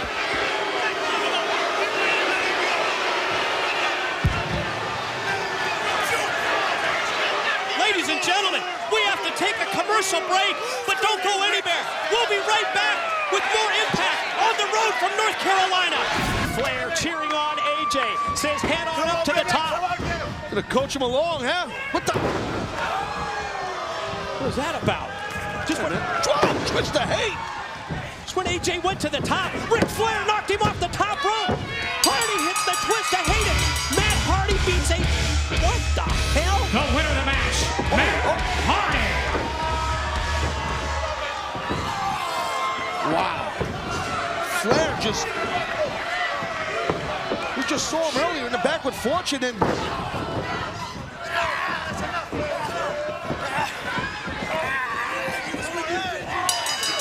I think we know where Ric Flair stands. And here comes Fortune. Kazarian and Beer Money fly down. And all of a sudden, Ric Flair, Matt Hardy, throw it in reverse. Well, they call Ric Flair, or he is, I should say, the dirtiest player in the game. He lived up to his moniker. Ric Flair, aligned with Immortal. Shocked everyone. Ladies and gentlemen, please welcome Dixie Carter. Ladies and gentlemen, as we welcome you to this very special edition of Impact on the road from the Crown Coliseum in Fayetteville, North Carolina, the appearance of the TNA president, Dixie Carter, indicates that the moment of truth has arrived. And what is the truth? We're going to find out here tonight. Who gains control of TNA? Will it be TNA President Dixie Carter, or will it be the Immortal Hulk Hogan? For months, we've been anticipating the ruling from a federal judge in Dallas, Texas, that would decide the fate of the legal issues between Dixie Carter and Hulk Hogan. And with Hulk Hogan in attendance tonight, with Dixie Carter in the ring, it's decision time. First of all, I wanted to say thank you. I wanted to say thank you so much to each and every one of you who have reached out to me over the last several months with your kind words and support. Your emails, your tweets, your Facebook messages, and especially talking to you in person at TNA live events around the world. These last few weeks has meant the world to me. Your support has given me strength, and I am very, very grateful. But I'm here tonight. I'm here tonight to share with you the outcomes of the legal proceedings that started back in November and the court ruling that came down this morning. And while things did not go as I had hoped, I can promise you,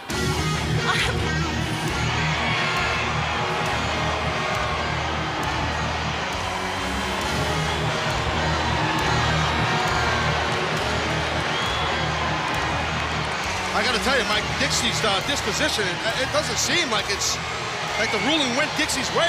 That's just my observation here. Just at the moment when Dixie Carter was going to go public with the judge's ruling, the appearance of Immortal, Eric Bischoff, Matt Hardy, Gunner and Murphy, the Freak Rob Terry, and the Nature Boy himself, the dirtiest player in the game, Ric Flair, making their way to the ring. And as I've got to agree with you, listening to Dixie, watching her body language, doesn't look positive, does it? Oh, look at Eric Bischoff's, his disposition, his body language. He's kind of mocking and poking fun at Dixie. Dixie, when we agreed earlier today to let you come out here and say goodbye to all of your fans. That didn't mean we wanted you to come out here and try to do your PR spin and spread your Dixie dust around and try to Twitter your way out of the reality of the fact. See, we're very busy guys, and we got a lot to do tonight, and quite frankly, our time is more valuable than that. So before we see you go, I just want to say, Dixie, I respect you. I do. I've learned so much from you. I can't begin to tell you. And even though I know you're a woman in a man's world, you have one massive set of balls.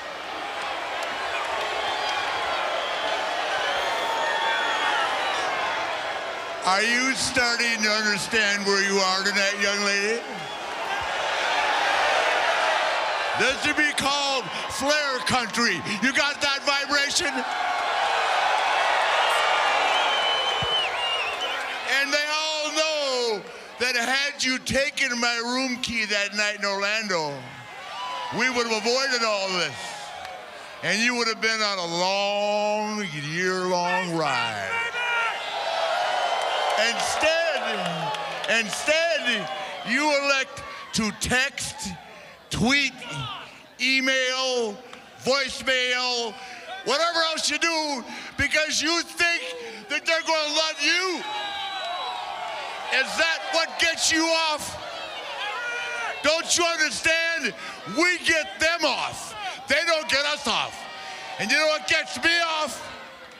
Limousine riding, jet flying, kiss stealing, wheeling dealing, women that want to go, woo, all night long. And to get that, you got to have money. You got to have money. That means you got to have power. And if we got to have the power, we want your money, your time, your energy. We want everything you have. That's who we are. The one with the most toys wins the game. Now, if you really want to hear what the legal ruling was today, Dixie, and by the way, there's a Holiday Inn right down the road, baby. I introduce to you the legend, the man that makes immortal, Hulk Hogan.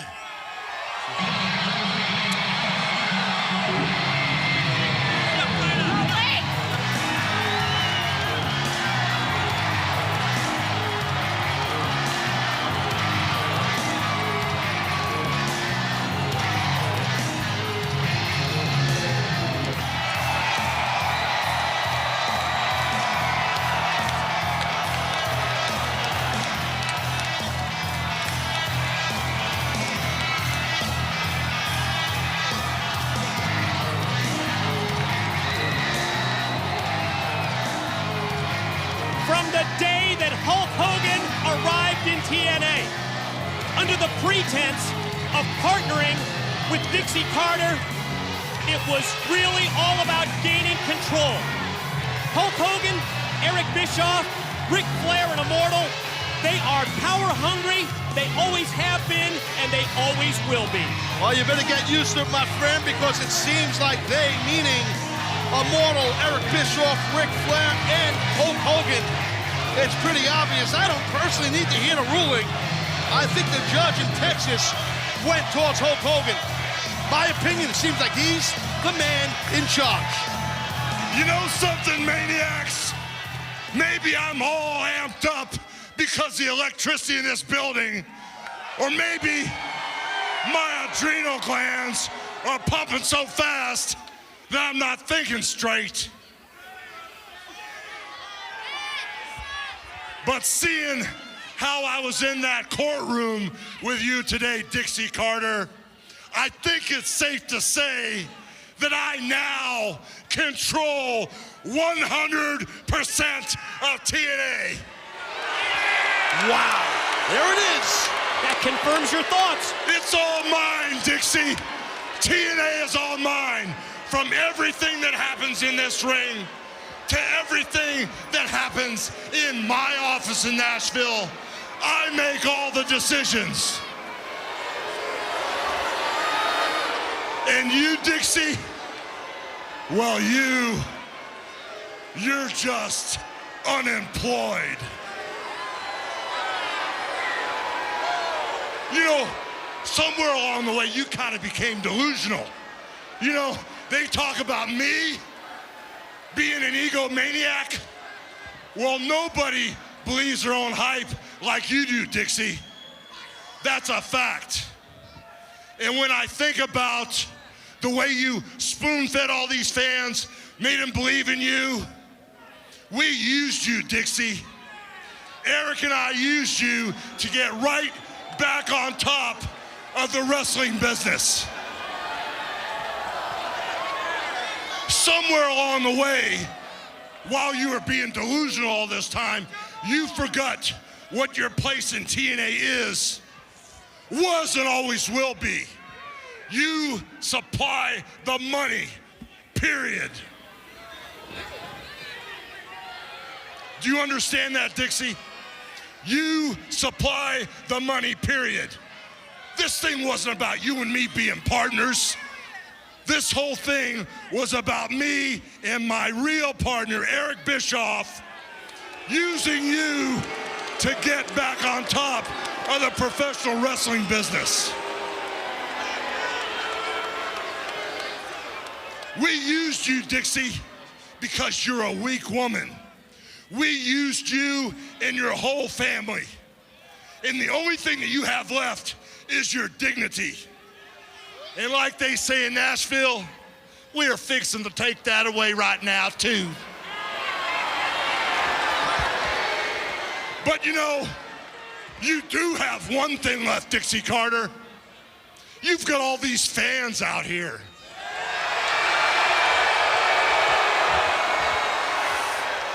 But you know something, Dixie? These fans out here that love you, they don't have much to say about it now, do they? They do. They don't have a damn thing to say about it. The facts are this, Jack. It's you and me, and I run this company 100%. Just you and me in here, Dixie. That's it. Fortune 4.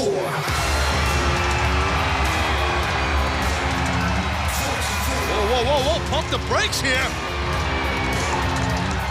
The intimidating presence of Hulk Hogan and Immortal, answered by the arrival of Fortune, the faction that refused to take a back seat to anybody in TNA.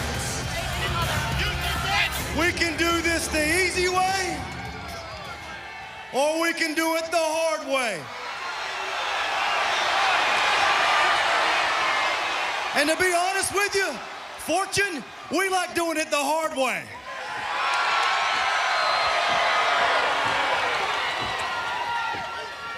But there's a woman in the ring. And by woman, he's not talking about you, Bischoff.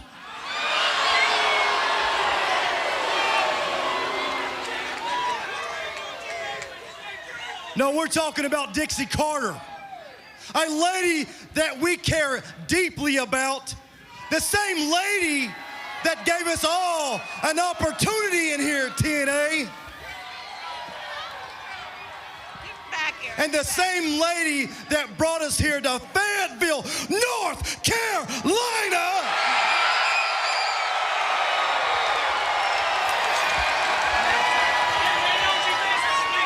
Get out of the ring, Dixie. Get out of the ring. Shut up. Shut up. Get out of the ring. We've had our fun. It's just so tough having to watch Dixie Carter deal with this.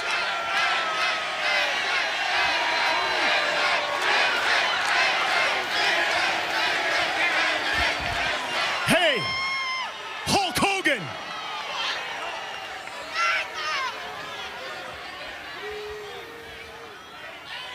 I cannot believe that you were the reason I became a professional wrestler. You know, there's an old saying, Hulk, that you should never meet your idols, because at the end of the day, all they're gonna do is let you down. And as sure as I'm standing here today, that statement couldn't be any more true. Just who in the hell do you think you are, Hogan? He thinks he's my friend. Hey, hey, hey. Shut up, Flair. Hey, I'm not talking to you. Yeah, you who are do you talking think you are? You are talking to me. Yeah. Now you're talking to God. Don't ever crack at Hulk Hogan. You kiss his ass, you kiss my ass, and you keep walking.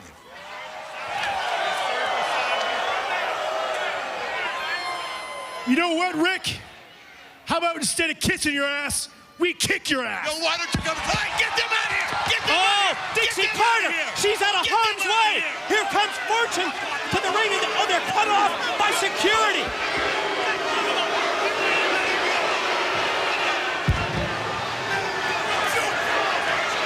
Ladies and gentlemen, we have to take a commercial break, but don't go anywhere. We'll be right back with more Impact on the road from North Carolina. You think you're bad?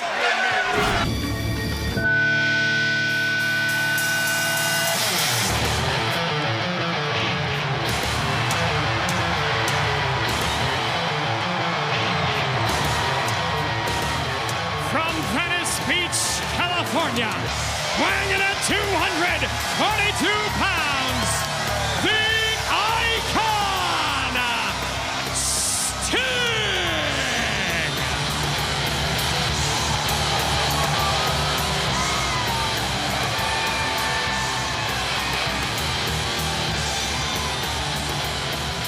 They stand as one at the Crown Coliseum in Fayetteville, North Carolina, because the Icon Sting has returned to TNA, and tonight Sting is going to challenge Jeff Hardy for the TNA World Heavyweight title. And Jeff Hardy, he looked like he saw a ghost. Sting back right here in TNA.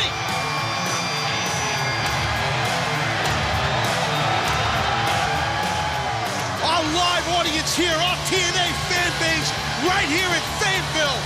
Thousands of them going freaking nuts for the Icon.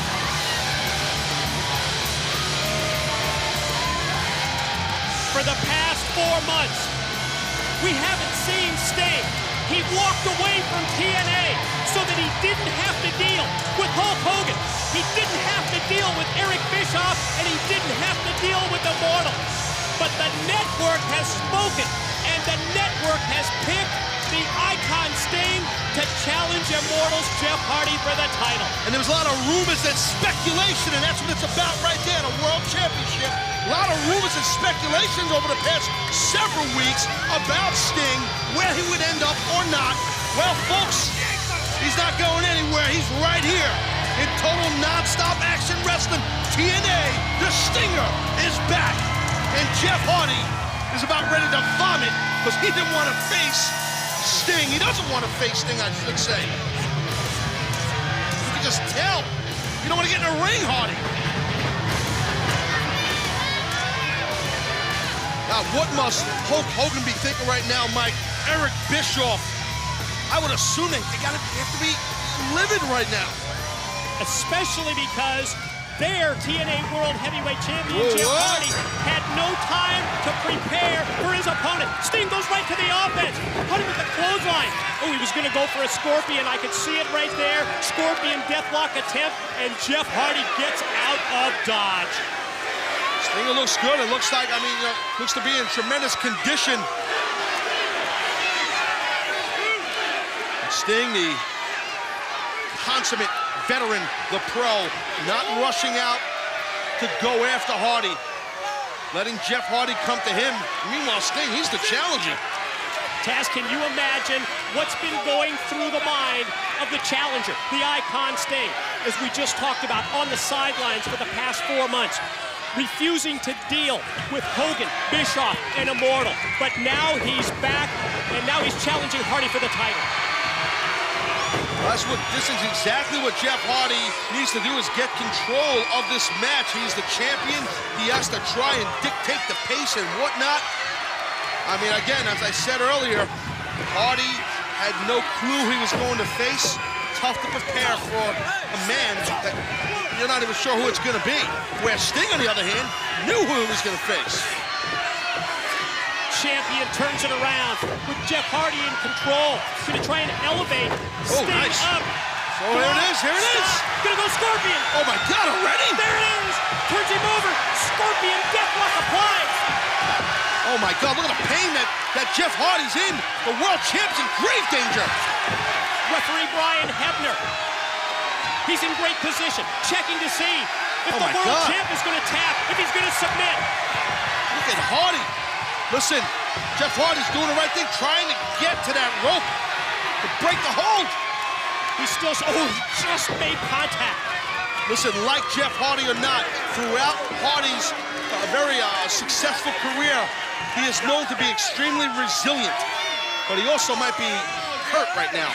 In terms of successful careers, how about over a dozen reigns as world heavyweight champion for the icon Sting in his career? How's that for a resume? Oh, that's huge. And right now, Sting now going out to get Hardy because he sees that Hardy's injured. Very smart by the challenger, Sting. Weakened by the Scorpion. Oh my God. Sting up on the ramp, suplex, and Hardy crashes down back first. Wow, that was a splat and a half right there. Sting realizes that he's got to get the champion back towards the ring area. Oh, there goes Hardy, face first, right into the steel guardrail. I don't think that Sting can't get violent and vicious if need be.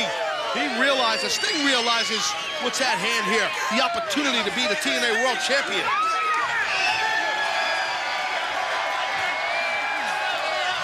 Oh, not again. Like I said, Mike, whoa, went for the Stinger splash, but Hardy just moved out of the way, just at the point where Sting was going to make contact. Well, that was a great moment there for Jeff Hardy, and I'm sure that gave a sigh of relief backstage to Hulk Hogan, to Eric Bischoff. Because like I said earlier, you have to assume that they are freaking out right now, being Hulkster and Bischoff. One would certainly think so, Taz, and the complexion of this match, it swung a full 180. Sting in control for much of this bout. But now the champ, Jeff Hardy, he's back in the driver's seat. At the top of our broadcast, we saw Hulk Hogan and Bischoff and Flair, Immortal. Hogan's in complete control of TNA now. We saw Dixie Carter more or less get embarrassed and humiliated.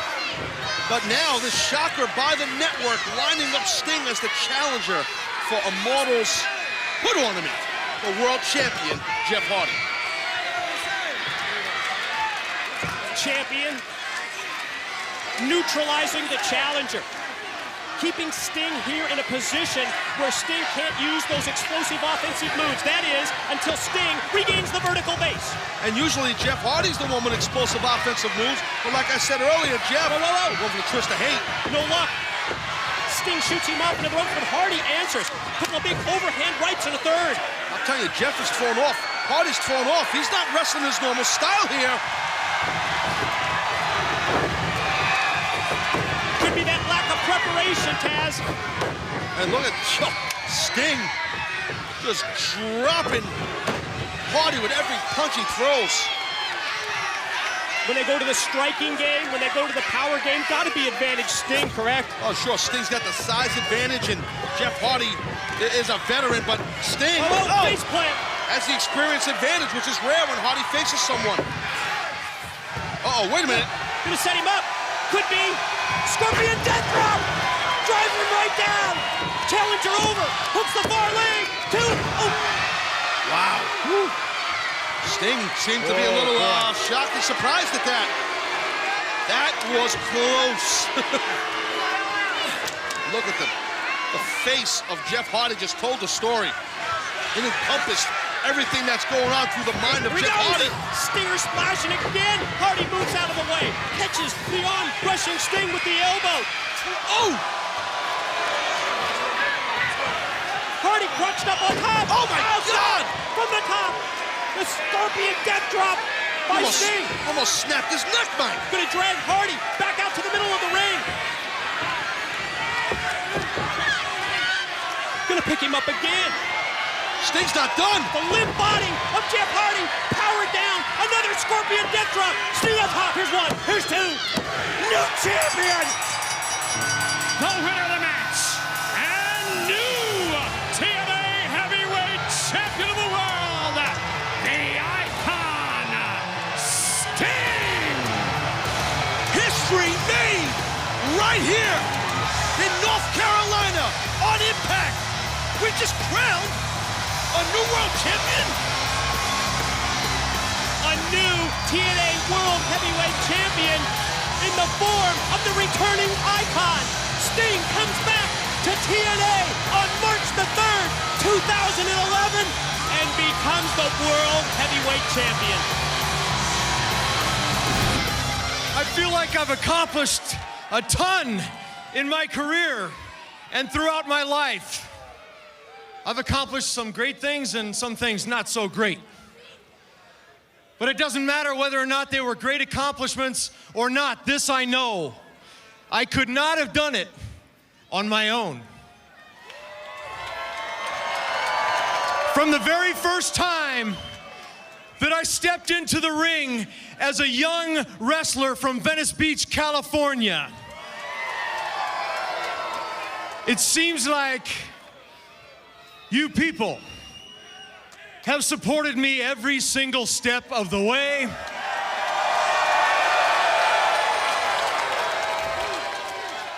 And for that, I cannot thank you enough.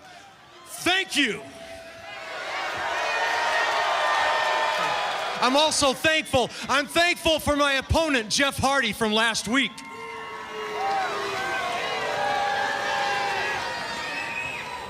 Now, Jeff, I'm not saying that I agree with your actions or your psychology. I mean, ever since you drank that Hogan and Bischoff Kool-Aid. But I can say this, Jeff, beyond any shadow of a doubt, you are one of the greatest wrestlers I've ever had to face in this ring.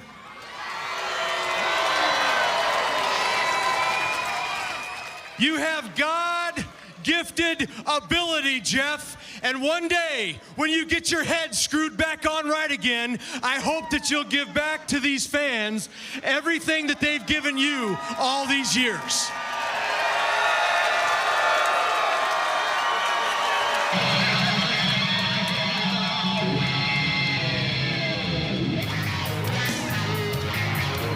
I think the thank yous might have just came from a screeching halt. Taz, you were curious about how Immortal was going to react. We see Eric Bischoff, Hulk Hogan, applauding Sting as they come down the ramp. You recall last week, the night started off great for Immortal. Hulk Hogan won the legal battle with TNA President Dixie Carter. Hulk Hogan gains control of TNA. But things got bad for Immortal at the end. Sting returns, he beats Jeff Hardy. Suddenly, Immortal, they're without the power that goes with possessing the world title. It's good to see you again, champ. You know, it's kind of weird. After the history we had, the last 4 or 5 months, we've kind of gone our separate way, brother. But you know, I knew some way, somehow, when you least expected it, you and I were going to end up right in this very ring, brother, where it all started. But you know, I got to give you credit. You saw this thing coming 100,000 miles away, brother. I mean, you even tried to warn them about the real Hulk Hogan, about his real intentions. But you know, brother, they didn't listen to you, man. And when they didn't listen to you, brother, the momentum fell right in my direction, brother. But what'd you do? What did you do?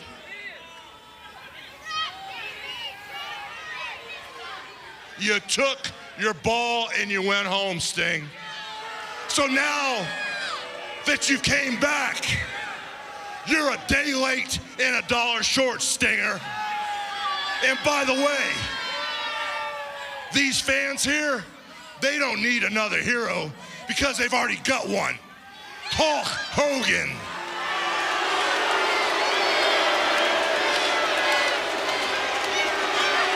You are right, I went home. You're right, I did quit, but I didn't quit on these people, Hulk. I quit on the thought of having to deal with you and Bischoff and Flair. On the thought of having to deal with another three-headed monster that would make my life a living hell every single day of my life. But the longer I sat at home, the more a fire started to burn inside of me. A fire that burned, I mean raging, out of control kind of a fire, Hulk.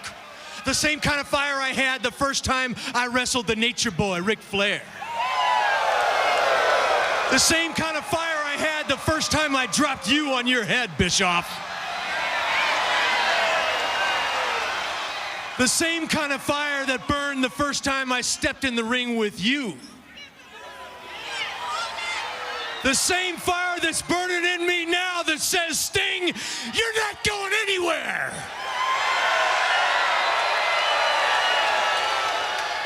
The fire's not going out. I got another job to do. I got to take back what was never yours to begin with, Hulk. And it starts right here. Stinger, I'm going to honor your contract, brother. I was just coming to find you. The laws, everything in your contract, I'm going to take it by the book, by the letter. And on the 14th, on Spike, you're going to get your rematch, brother, against Mr. Anderson. It's totally done. You and Anderson. Wow. I'm a man of my word, brother. This is one time when I can tell by looking in your eyes you actually mean what you say. You know, Sting, we have a history that nobody around here knows about. Yeah, that's right. And I owe that much to you. Wow. Okay. Does this mean that the real Hulk Hogan is back? Answer my question. This is the real Hulk Hogan, brother. I mean, come on. A little shred of honor and dignity? Is it still there? Come on, Hulk. Knock it off. No, Answer my question. You just don't get it, do you? I'm trying to make this work my way. The fans will always be there, Sting. You know that. Yeah, you know what? You're forgetting. You're forgetting that I have a history with you. You're forgetting. I remember what it was like the day you came in, what your mindset was like when you came to WCW. You came in with a positive attitude. You wanted to be a positive influence to WCW, to all the wrestlers there. I remember that. You had respect for me. You had respect for the groundwork that I had already laid. I respected you. I wanted to follow in your footsteps. Remember what I was talking about a few weeks ago when I was talking about all the fans buying all your stuff? All the wrestlers that worship the ground that you walk on? Did that matter to you at all? Say your prayers, take your vitamins. Did you say that just for the money? Is this a legacy that you want to leave behind? This is it right here? Is this a legacy you want to leave for all the wrestling fans, all the wrestlers? Let me ask you a question. Is this the legacy that you want to leave behind for Brooke and Nick? Stop it! That's enough! That's enough!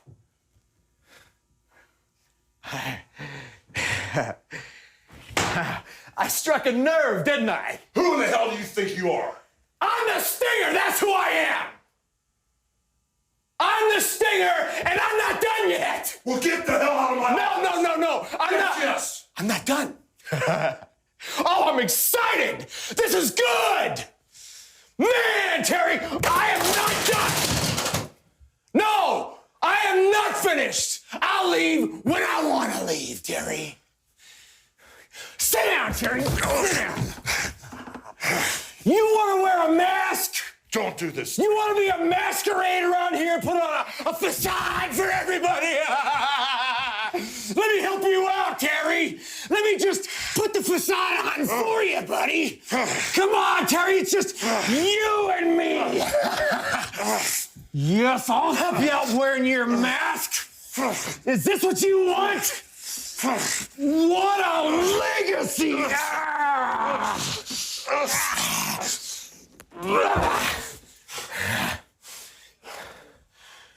What a legacy!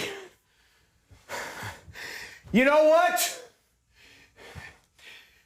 You have only yourself to blame this time. You got a choice, Terry!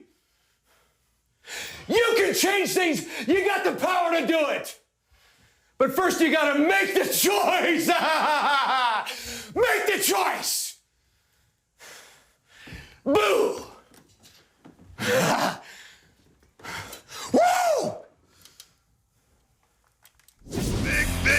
Big booty daddy, big papa pump brother. That's right, James. Welcome to my nightmare. You have now made Immortal really immortal. Thank you, brother. No, thank you, Hulk. You're the man.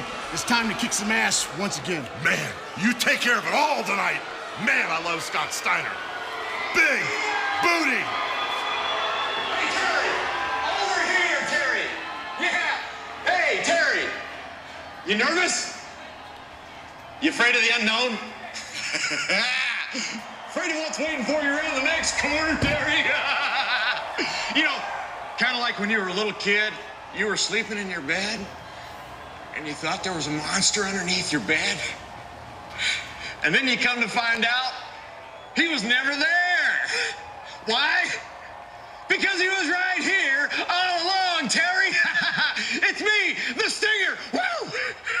The show's getting ready to start any minute now, Terry. Yeah, it's gonna start. You nervous? 'Cause you should be. Hogan lining up, staying, steel chair in hand. Oh, watch. Wait. And Angle takes the chair right out of Hogan's hands. Angle has said repeatedly, he does not want any interference. Oh, the hell? What was that? Kurt Angle just used the steel chair across the back of Sting and then connects with the Angle slam. Angle covers, gets two, and gets three. And my God, Kurt Angle has won the title. The winner of the match, and new heavyweight champion of the world, Kurt Angle. I think everybody is shocked at what just happened here, including Hulk Hogan. Think of what we've just seen. For weeks, Kurt Angle has said, I want one thing and I want one thing only. I want a clean victory. I want no outside interference. I want to pin Sting and win that world title. Hogan introduces the chair. Angle uses it as a weapon. And Kurt Angle is the new world heavyweight champion. Kurt guaranteed victory, and when he did it, we crowned a new world heavyweight champion in Kurt Angle.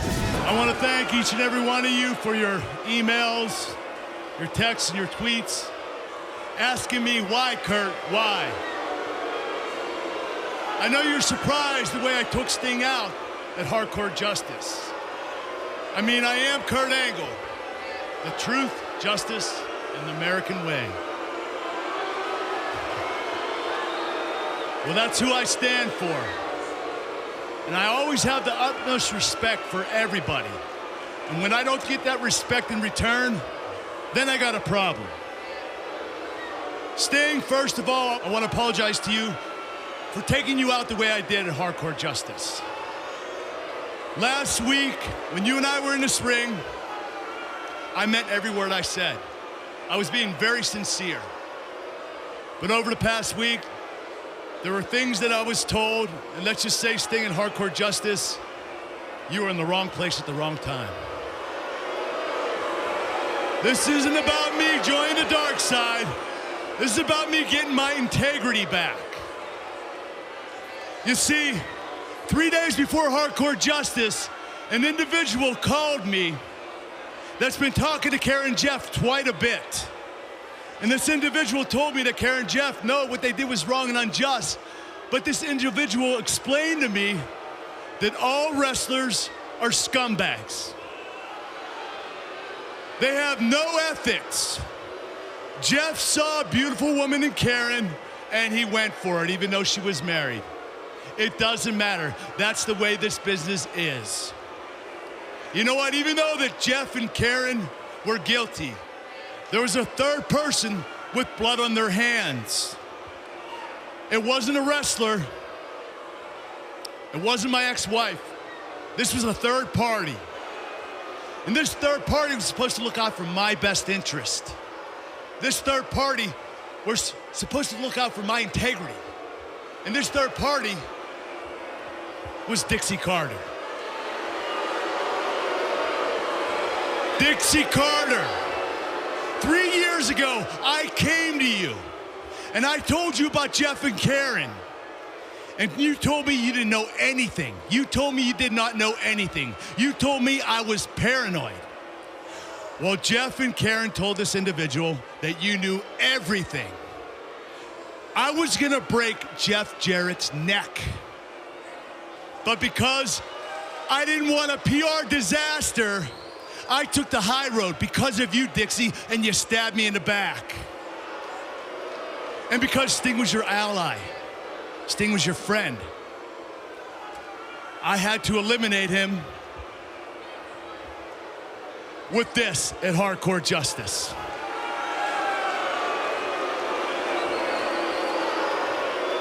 Now, Dixie Carter, when I came here, you wanted me to be the centerpiece of this company, and you told me you were going to surround me with a bunch of young talent, and that was your plan. Well, Dixie Carter, this is my plan. I'm going to take that young talent, and I'm going to hurt them one by one. And I'm going to send them home, Dixie, until there's no one left but Kurt Angle. And Dixie Carter, as long as Kurt Angle is around, as long as Kurt Angle is here, you will never, ever get your company back again.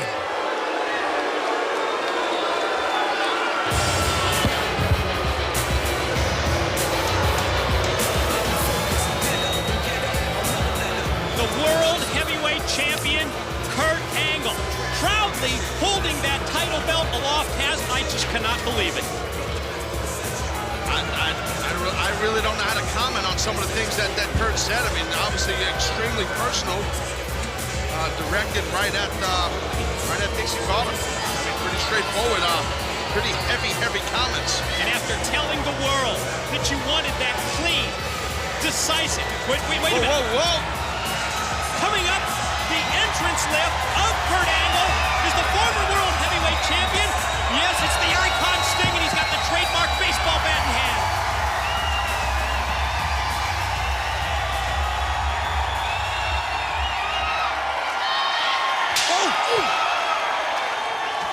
Sting swinging the bat. Boom!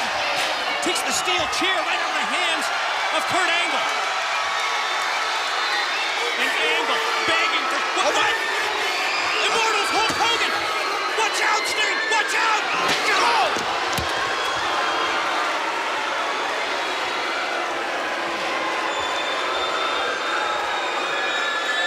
Sting, you want to know who my informant is? Look, turn around. That's right, it's Hulk Hogan. Because he cares about me. He's invested in me. And you know what, Sting? You and Dixie, payback is gonna be a bitch. Can you believe it? Oh, man. Hulk Hogan's the informant. Angle aligned with Immortal's Hulk Hogan. Oh! Another wicked, violent shot with the chair to the back of Sting. He's not done, Hogan. Mike. Get your ass up. Who do you think you are?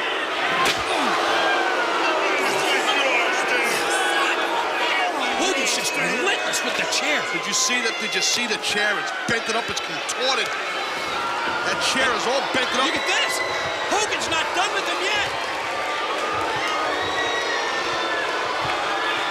A dazed Sting. Oh, dropped with the big right hand.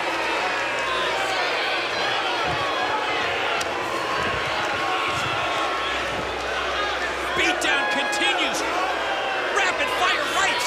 Shot after shot to the head of Sting, courtesy of Hogan. While Angle looks on approvingly. A big grin, a big smile on the face of Kurt Angle a moment ago.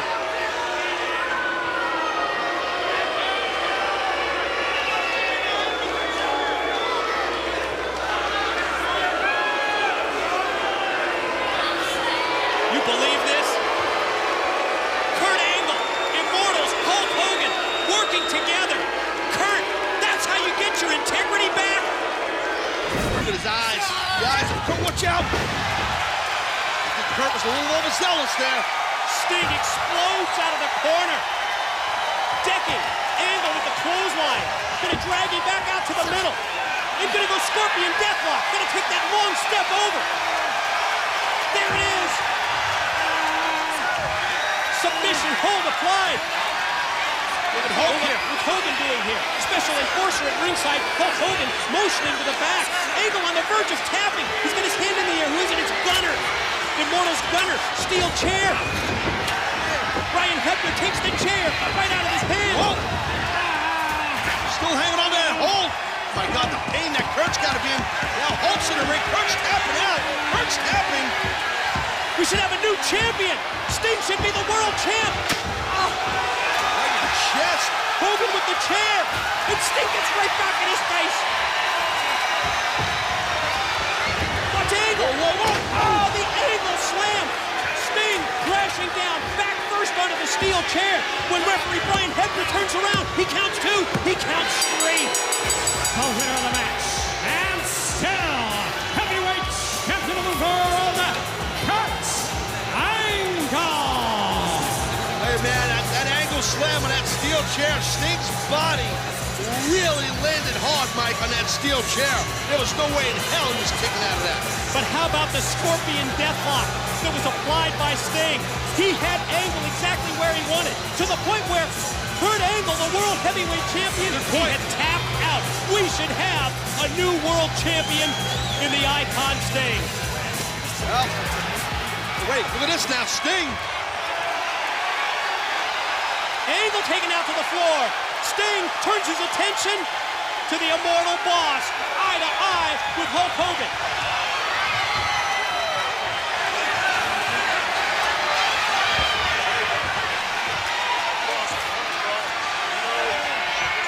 Remember, Sting earlier tonight said the grand prize would be when he finally gets Hogan.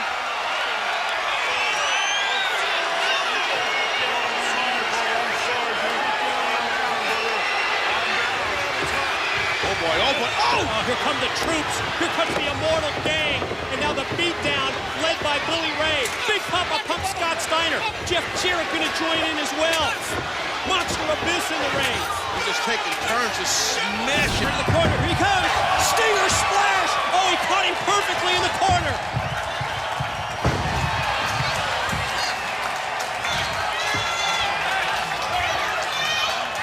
And with Flair down, Sting walked over. Hit Flair with a brass knuckle. Sting picks up the brass knucks, but he's not going to use them. He's going to go for the Scorpion instead. Step over, Scorpion Deathlock applied. Submission hold applied. There it is. Is Flair going to tap? He taps. He taps. Sting finally gets Hogan.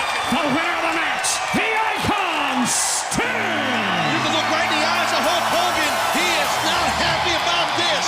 That Sting saved himself, not forced to retire.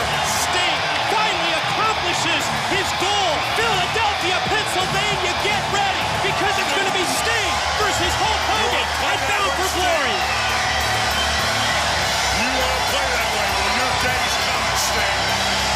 Your day's coming. Times are good. Times are great, man. I mean it. And this is a great night. I'm so pumped up because you saw what happened last week.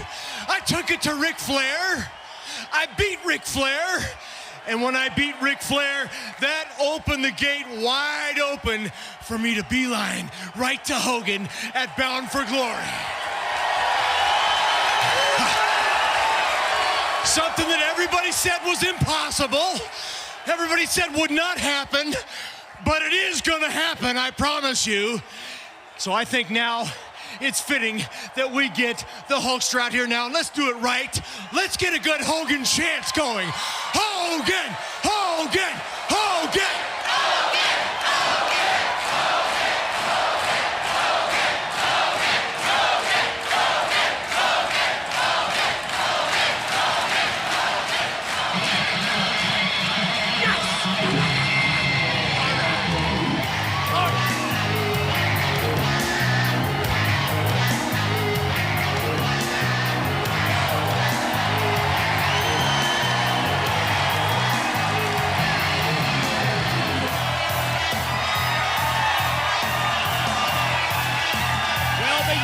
Of denying Sting's repeated challenges are over.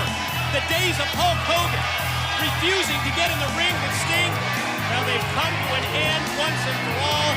And when we present our biggest pay-per-view event of the year at Bound for Glory, Hulk Hogan, you're now committed to competing against the insane icon Sting. Why are you making it like Hogan is afraid of Sting? What is the deal with you, Mike? You've been watching this show for the past few years? Yeah, I've been involved with it pretty heavily. Yes, I have. And you have to ask me that question? Well, I'm just saying, he is Hulk Hogan. The household name is a legend. He's a Hall of Famer. Ha, ha, ha. Very, very funny, Sting. You know, the dog and pony show, the smoke and mirrors, the dancing in the rain. Brother, you're delusional. This is not gonna happen. And oh, by the way, I'm not medically cleared, Sting. Oh, you gotta be kidding me! Are you kidding me? Whoa! You're not medically cleared. Okay, let's just dissect this and go a little bit deeper with it. I got some footage. I'm confused, but let's just see firsthand, bird's eye view. Roll the footage, somebody.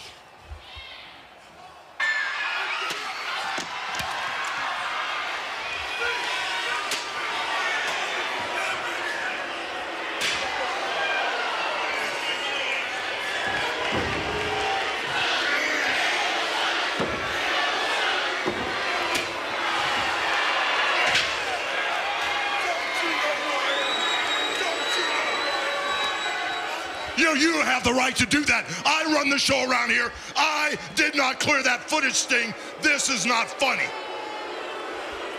I don't think it's really funny either, but, you know, it happened. The footage rolled. There's nothing you can do about it now. It is what it is, but that is proof right there, Hulk, that you still have it. I can see the vascularity and the biceps all coming out again, and I took it, the haymaker that you threw me. I didn't know which way was up and which way was down. You still got it, Hulk. You and me at Bound for Glory. You know what? Forget it. No, wait a minute. No. It's time to knock it off, Sting. It's time to end the game. I got nothing to prove, brother. You've been chasing me your whole career, and you never quite caught up to Hulkamania. So I'm not gonna give you a bonus package. I run this company. I'm a businessman. You need to realize that paper that you've got, that isn't gonna hold up with me, brother. This is not gonna happen. You're a businessman? Then let's do business right now. Let's forget about Bound for Glory and just do it right now, right here. Come on, Hulk. No, come on. These are not just words. Come on. Let's do it now. Hulk. Come on, Hulk. Now.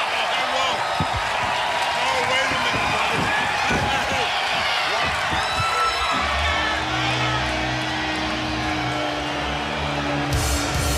Whoa, cut the music. I don't want to hear any music. I don't want to hear any more of what I'm hearing in that ring.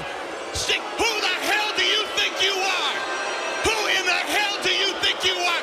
You are talking to Hulk Hogan. You are talking to the very reason that you even have a job. You are talking to the man that is responsible for the fact that this industry even exists. Who in the hell do you think you are? Don't turn your talk. Look me in the eye. I'm talking to you, damn it. I am talking to you. Did you say something? Oh, man! What a shot for Bischoff!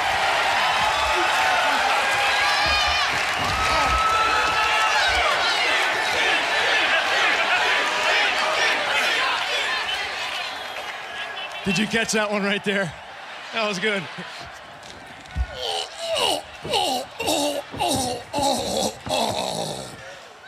You still got it, Hulkamania. No matter what, it's gonna happen. There will be a match. You and me at Bound for Glory. Nothing's gonna stop it. Believe me. Ta-ta for now.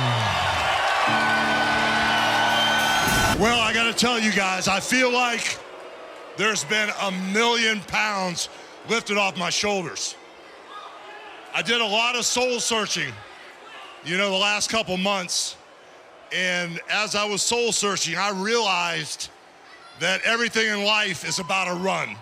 How long is it going to last? How much fun are you having? How good was it really? And as I was doing soul searching, I realized that Hulk Hogan, the Hulk Hogan run, and all the Hulk Hogan Hulkamaniacs has been the best run of all times.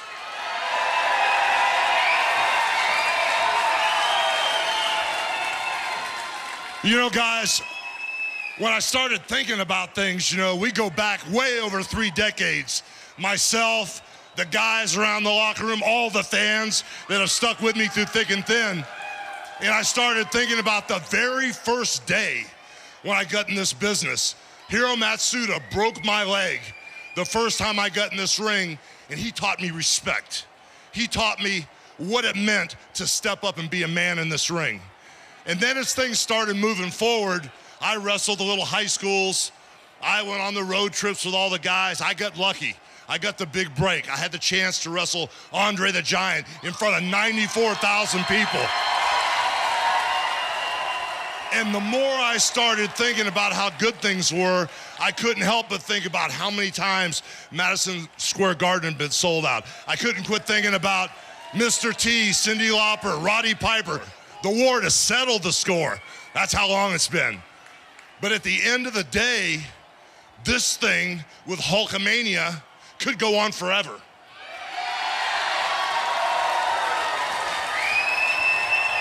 So then I had the chance of a lifetime. After all the indoor attendance records, all the records at the Sky Dome in Canada, having the records at the Egg Dome in Japan, every single guy that helped me get to where I am today, every single fan that's been with me over 30 years, I had the chance of a lifetime to come to Impact Wrestling. I had a chance to come here with over 3 decades of knowledge, step into this company and make a difference. And when I came here, all I saw were eyes, and all the eyes were hungry. And right now, I've been here almost 2 years. And when I see guys like Rude stepping up, when I see Storm stepping up, when I see Kazarian, Daniels, AJ Styles, RVD, Jeff Hardy finally back on track, when I see everything going on here, I realize that every moment I spent here was worth it. What you guys don't see is what goes on backstage. I taught him everything I knew about getting by in this ring, not getting hurt. I taught him things that I wouldn't even tell my best friends on how to survive in this business. I gave these guys my soul, my life, and my blood, everything I knew about this business. A lot of them took the information. A lot of them didn't need all of it, but I felt I gave everything I could to help Impact Wrestling. Am I the only one that sees this? Am I the first time I saw him in Suburban Commando, I knew he was a phenomenal actor. Look at him, he's the best. Academy Award, I'd give it to him right now. Hulk, you get an Oscar for this one. That's good, real good. When I say I feel like I had 1,000,000 pounds lifted off my shoulders, that's because I finally made a decision. I made a decision that enough is enough. This, for me, is the end of the road, guys.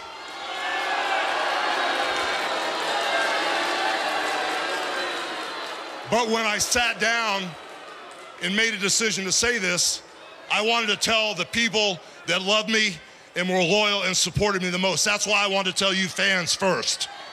I haven't even told my wife, Jennifer, yet. You guys are the first ones to hear this. Because at the end of the day, when everything went down and I bottomed out, when I lost my family, when financially I bottomed out, when I lost my health and I had 8 back surgeries in a row, the only thing that I didn't lose were the fans. You know? The only thing that ever has been with me since day one and never turned their back on me has been you guys, the fans. No matter how bad it got, no matter how far down I went, all I knew was when I walked out the door of the house, you guys were there. And then, after I lost everything, I would come to work and those guys in the back were there for me. That's the part that you guys don't know. So I made the decision. It's the end of the run. My time is done here. There's nothing more for me to do. The Rudes, the Storms, the Kazarians, AJ Styles, these guys are up and running. They're your stars of the future. Is he crying? So I just want to let you guys know first that next week in Knoxville at the Civic Coliseum, I'm inviting all the fans. I'm inviting my friends. I'm inviting people that have been a part of my life to help me get to where I am today. And next week in Knoxville, I want everyone to be there because we're going to have a celebration because Hulk Hogan is going to make a formal announcement next week in Knoxville, and that will be the last time you ever see me in this ring. Thank you guys. I love you with all my heart.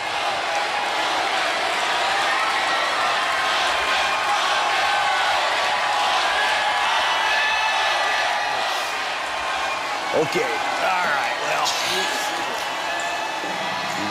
He's talking about friends, talking about, well, all of his acquaintances over the years. I'm one of his good friends, and believe me, I'm gonna be in Knoxville, front row. I'll be right in the middle of the ring. I'm gonna celebrate with the Hulkster. It's showtime.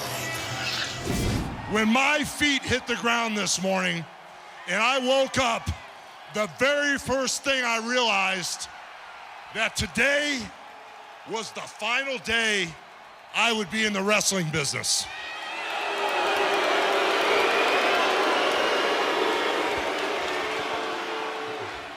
You know, after the 30-plus year run that I've had, that was a tough cup of coffee for me to swallow first thing in the morning. But you know what, guys? I put on my game face. I came to Knoxville, and from the moment I walked through the airport, everybody in Knoxville welcomed me with open arms. I mean, the love.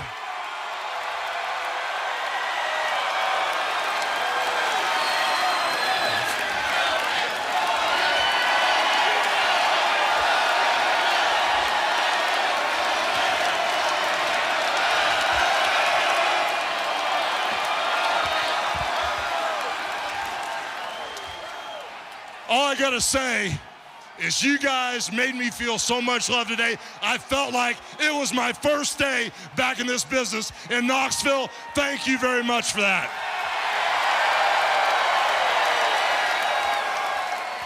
You know, it's just been so crazy trying to explain to my family that guess what?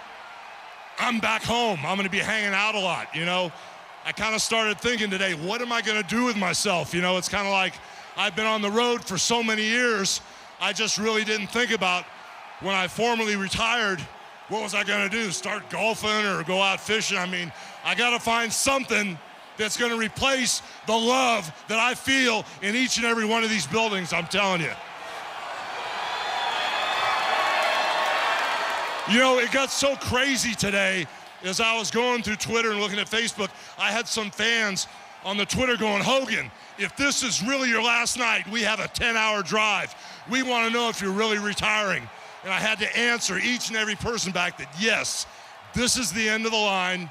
This has been the greatest career I could have ever dreamed of. And because of all the fans, everybody at home, and in all these arenas, thank you guys. Thank you for everything.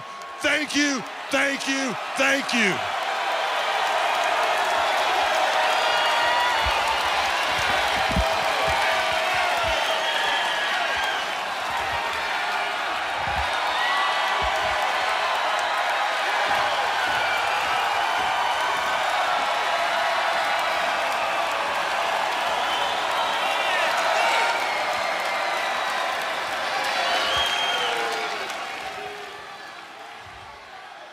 At the end of the day, there have been generations and generations.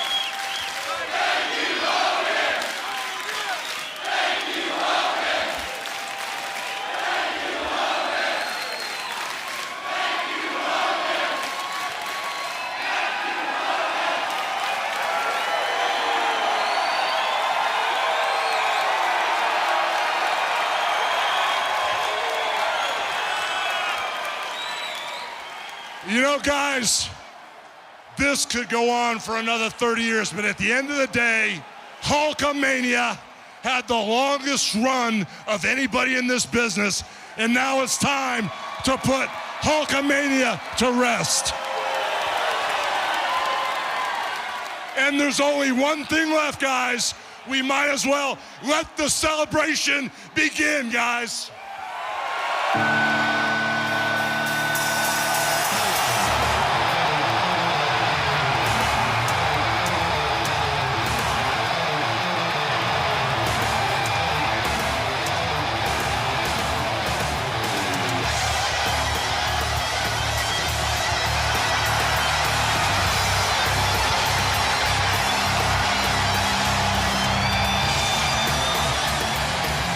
Hogan says, let the celebration begin. But Sting coming to the ring, I gotta ask you, Taz, is this a tribute to Hulk Hogan from Sting? Even the insane icon has busted out the red and yellow tonight. You never know what Sting's thinking. Who knows? I can't answer that. Nobody knows what Sting's thinking, but this was and is Hulk's moment. You are not welcomed out here, and you're not going to turn this into a damn clown show. Hulk, listen. I really am so sorry to come out here and bring a little bit of rain to this lovely and momentous evening, but I just got to ask this question. Is there anybody in Knoxville or anywhere else in the whole wide world that's buying this stuff about retirement?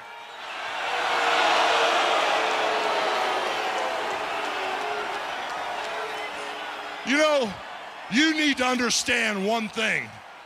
Nothing lasts forever in this business, and you need to know when it's time to leave me alone. I'm officially done. I've said my goodbyes. I'm retired, my brother.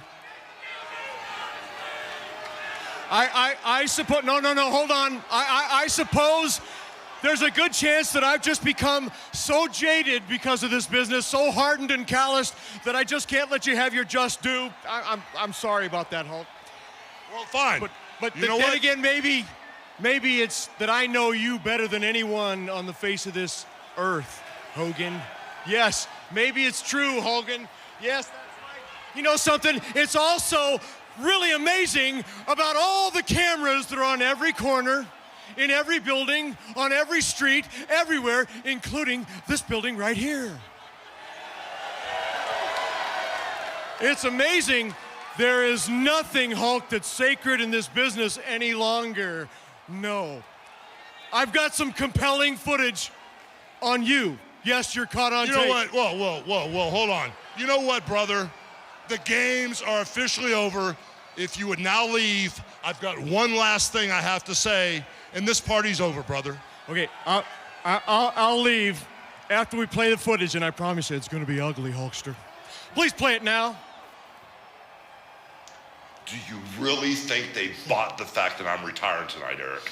I mean, please, I'm so worried. Let me think about it. A landing sinker. That's awesome. Well, you know, I've heard a lot of feedback. Some people are saying, are you sure you're really doing this? The Twitter's been blowing up saying, Hogan, we're driving 8 hours. This is your last night. Look, we fooled everybody. I mean, I got the head of the network calling me up going, way. why didn't you tell us in advance? How could you do this to us? I mean, everybody. And these hillbillies here in Knoxville, I mean, they're mortgaging their trailer homes so they can go out and buy Hulk Hogan memorabilia merchandise. This is great. I was worried about tonight, walking the walk again, but We're in Knoxville, Tennessee. We have no dental floss. The women don't even have teeth here. And dude, what a plan. Oh, man, you retire for a month, go to Hawaii, catch a little bit of suntan, take the wife out to the beach, throw a few coconuts around. Maybe somebody will buy you one of those. That's enough! That's enough! That's enough! You cut that damn footage! Turn that off. You know something? You've crossed the line, Sting. You have crossed the line. You've broken every damn law. You've ruined everything in this wrestling business. I am so sick of you. I can't stand you. You want to wrestle? Hell no, I'll never wrestle you. But you pushed me so far. You want to fight? I'll fight you, Stinger. I'll fight you at Bound for Glory. And if you can beat me, I'll give the company back to you and Dixie Carter. Got what I wanted, ta-ta for now. Oh my God! How can the stakes get any higher? Hulk Hogan agrees to fight Sting at Bound for Glory. And you heard Hogan say it. If Sting wins, Hulk hands over the company to the Icon, hands it over to Dixie Carter, and it all goes down in Philadelphia at Bound for Glory.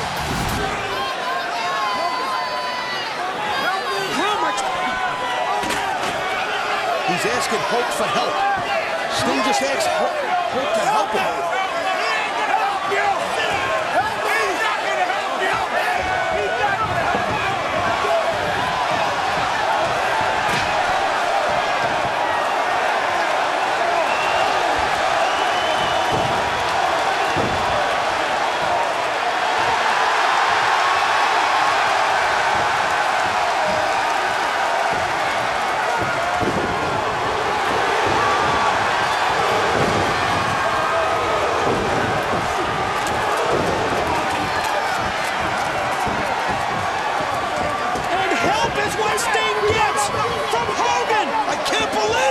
My God! Hogan taking out members of his own Immortal faction!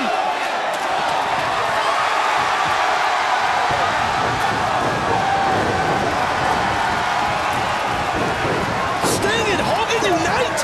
What the hell is going on? Oh!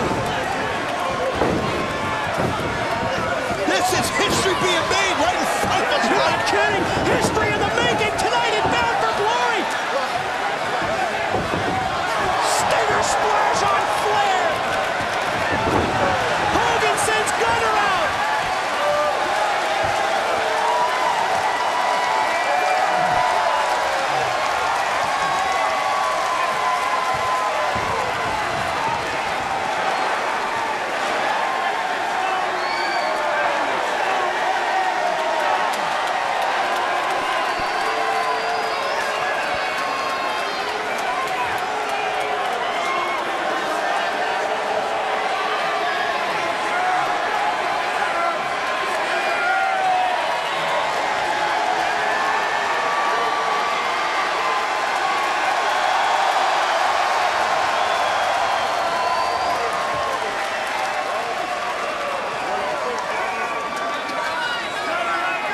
Look who's left.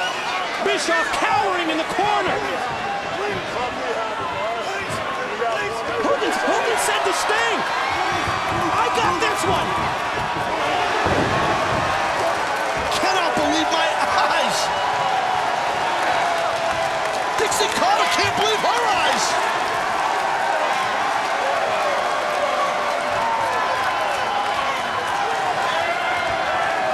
I think if I read Hogan's lips, he said, I'm back. The real Hulk Hogan is back.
Can you believe the picture that we're seeing in the ring right now?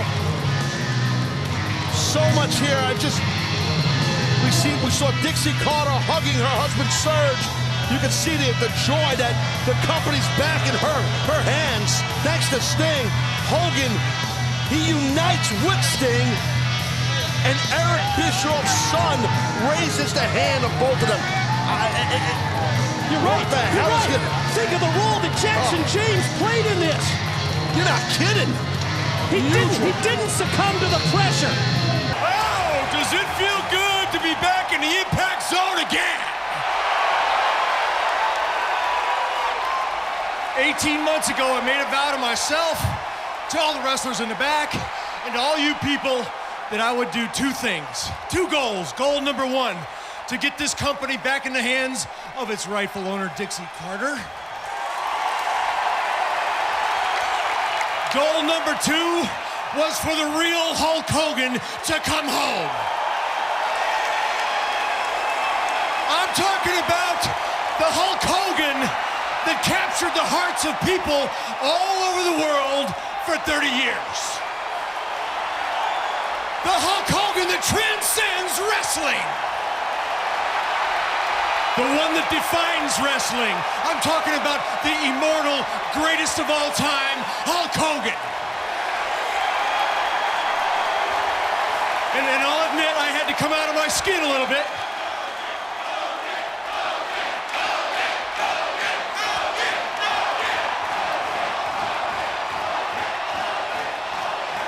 I admit I had to come out of my skin a little bit. I mean, I had to step out of my comfort zone, if you will, but at Bound for Glory, it was all worth it because it came down to one defining moment with Hulk Hogan where he was either going to continue to go down the road with Eric Bischoff or he was going to choose to do the right thing. And when I say choose to do the right thing, I'm not talking about myself because my body was definitely in jeopardy at the hands of Immortal at the time, but I'm talking about doing the right thing for the wrestlers in the back. Doing the right thing for wrestling fans like you that supported him for 30 years.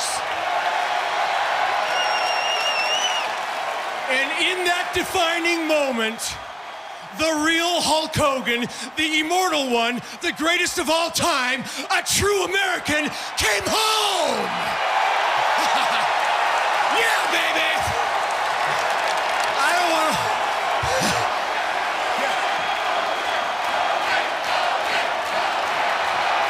Hulk! Hulk, you can hear these people! I'm asking you, please grace us with your presence. Come on out, Hulk!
Well, when you're right, and you're wrong. And I gotta admit, for the last year, I've been wrong. And thank you guys. You know, I don't want to blame anybody but myself. And I'm not gonna come out here with a woe's me story, but I had a couple rough years, you know, and I got a little insecure maybe, and I kind of started becoming a follower instead of a leader. And I gotta give Eric Bischoff his due. He helped me with a lot of things, helped me get my life back together, so I started following his lead. And when it came to the wrestling business, he was making some real edgy decisions. And now that everything's cleared up, I realize just how wrong Eric was. But I'm gonna go back to what I said. It's not Eric's fault. I chose to follow instead of leading. But now that I'm back, now that I'm the red and yellow Hulkster from the old days, brother,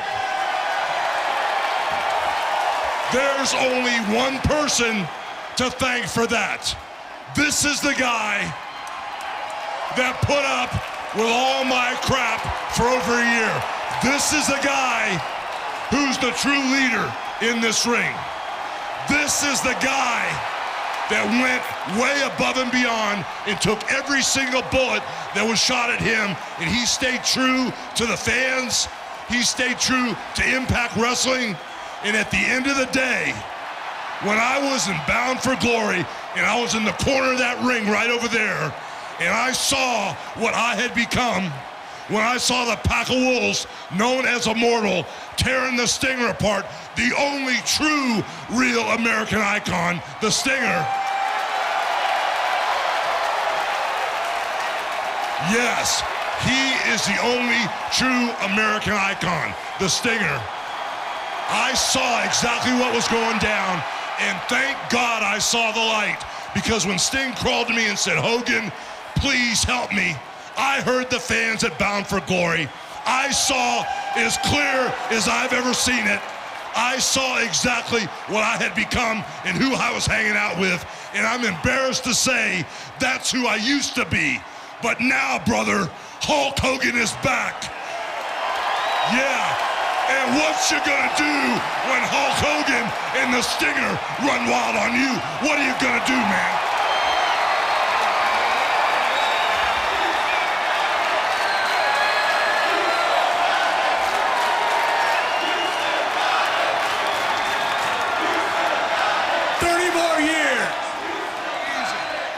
Anyway, I can't tell the Maniacs and everybody in Impact Zone how amazing this run has been here. And there's one guy to thank, my brother, and that's you. I love you. I respect you. You beat me in the center of the ring, and you are the true icon. I will never forget what you did for me. Thank you.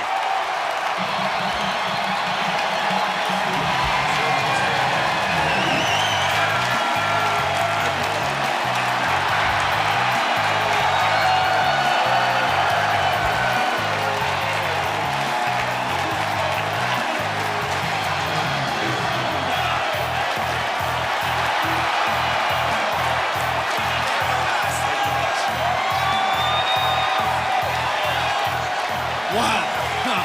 Man, you just said a whole lot of good things about me. Feels pretty good. Man, you still got it, Hulk. You still got it. I need to ask Dixie Carter to please come out here right now.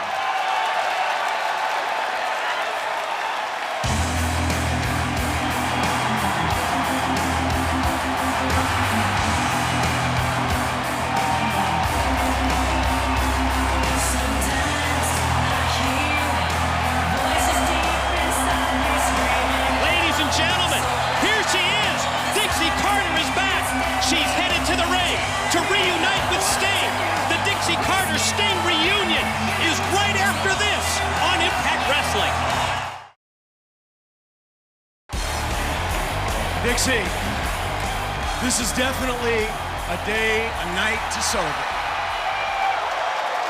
This is a day that the rightful owner gets her company back. But Dixie, it doesn't erase what happened 18 months ago. And 18 months ago, I tried to talk to you. I tried to show you the light. Tried to tell you just the inner workings of how this wrestling business works, because there's a lot of chess players out here. I know you found out the hard way. It's a tough business for sure. For whatever it's worth, I'm gonna extend my hand of grace out there to you, because Dixie, even though what happened, the company was lost, we got it back now. Dixie, you did the right thing. When I didn't have any chance at all, when I thought that I was completely done with wrestling, Dixie, you gave me a second chance. And what's phenomenal about it is you gave me a home right here in TNA. You gave me a home right here with this brand, Dixie. I love this place. I love Impact Wrestling, and I wouldn't take anything back over the last 18 months, Dixie. My hand of grace is extended out to you, but I'm saying from here on forward, you're gonna have to surround yourself with people who are sincere, people who are looking out for your best interest, people that are looking out for the best interests of the wrestlers in the back, the best interests of these fans right here. You're gonna have to do that, Dixie, because there's just no room for error anymore. The same mistake cannot be made a second time. This is your second chance. Thank you. Thank you sincerely. And first of all, I have to apologize to you. You were right. You were right all along, and I didn't listen. To you, to all the wrestlers in the back, and to all of you fans, I want to say I'm sorry. And I assure you, no, I promise you, I will not make that same mistake again. I promise you.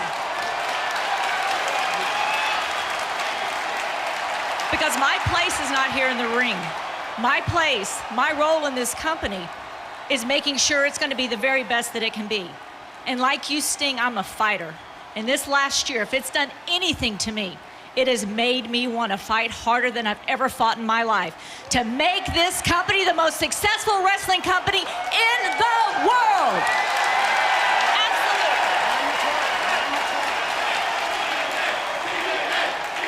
But to do so, I'm going to have to spend a lot more time at headquarters, focusing on my role as president of this company once again. And what that means is, I need you. I need you to step in and help me run the day-to-day wrestling operations of this company. Listen, I will give you all the authority to do whatever you need to in Impact Wrestling to make it the best it can be, to turn this place around, but I'm dealing with a lot of stuff right now, things I've got to wade through and figure out. And while I'm doing it, if you would please, I know you have gone to bat for me so much since the day you stepped foot in this company. You have not stopped fighting for me or for this company. And we need you now more than ever to help us turn this thing around. Are you willing to do it? Please, Steve.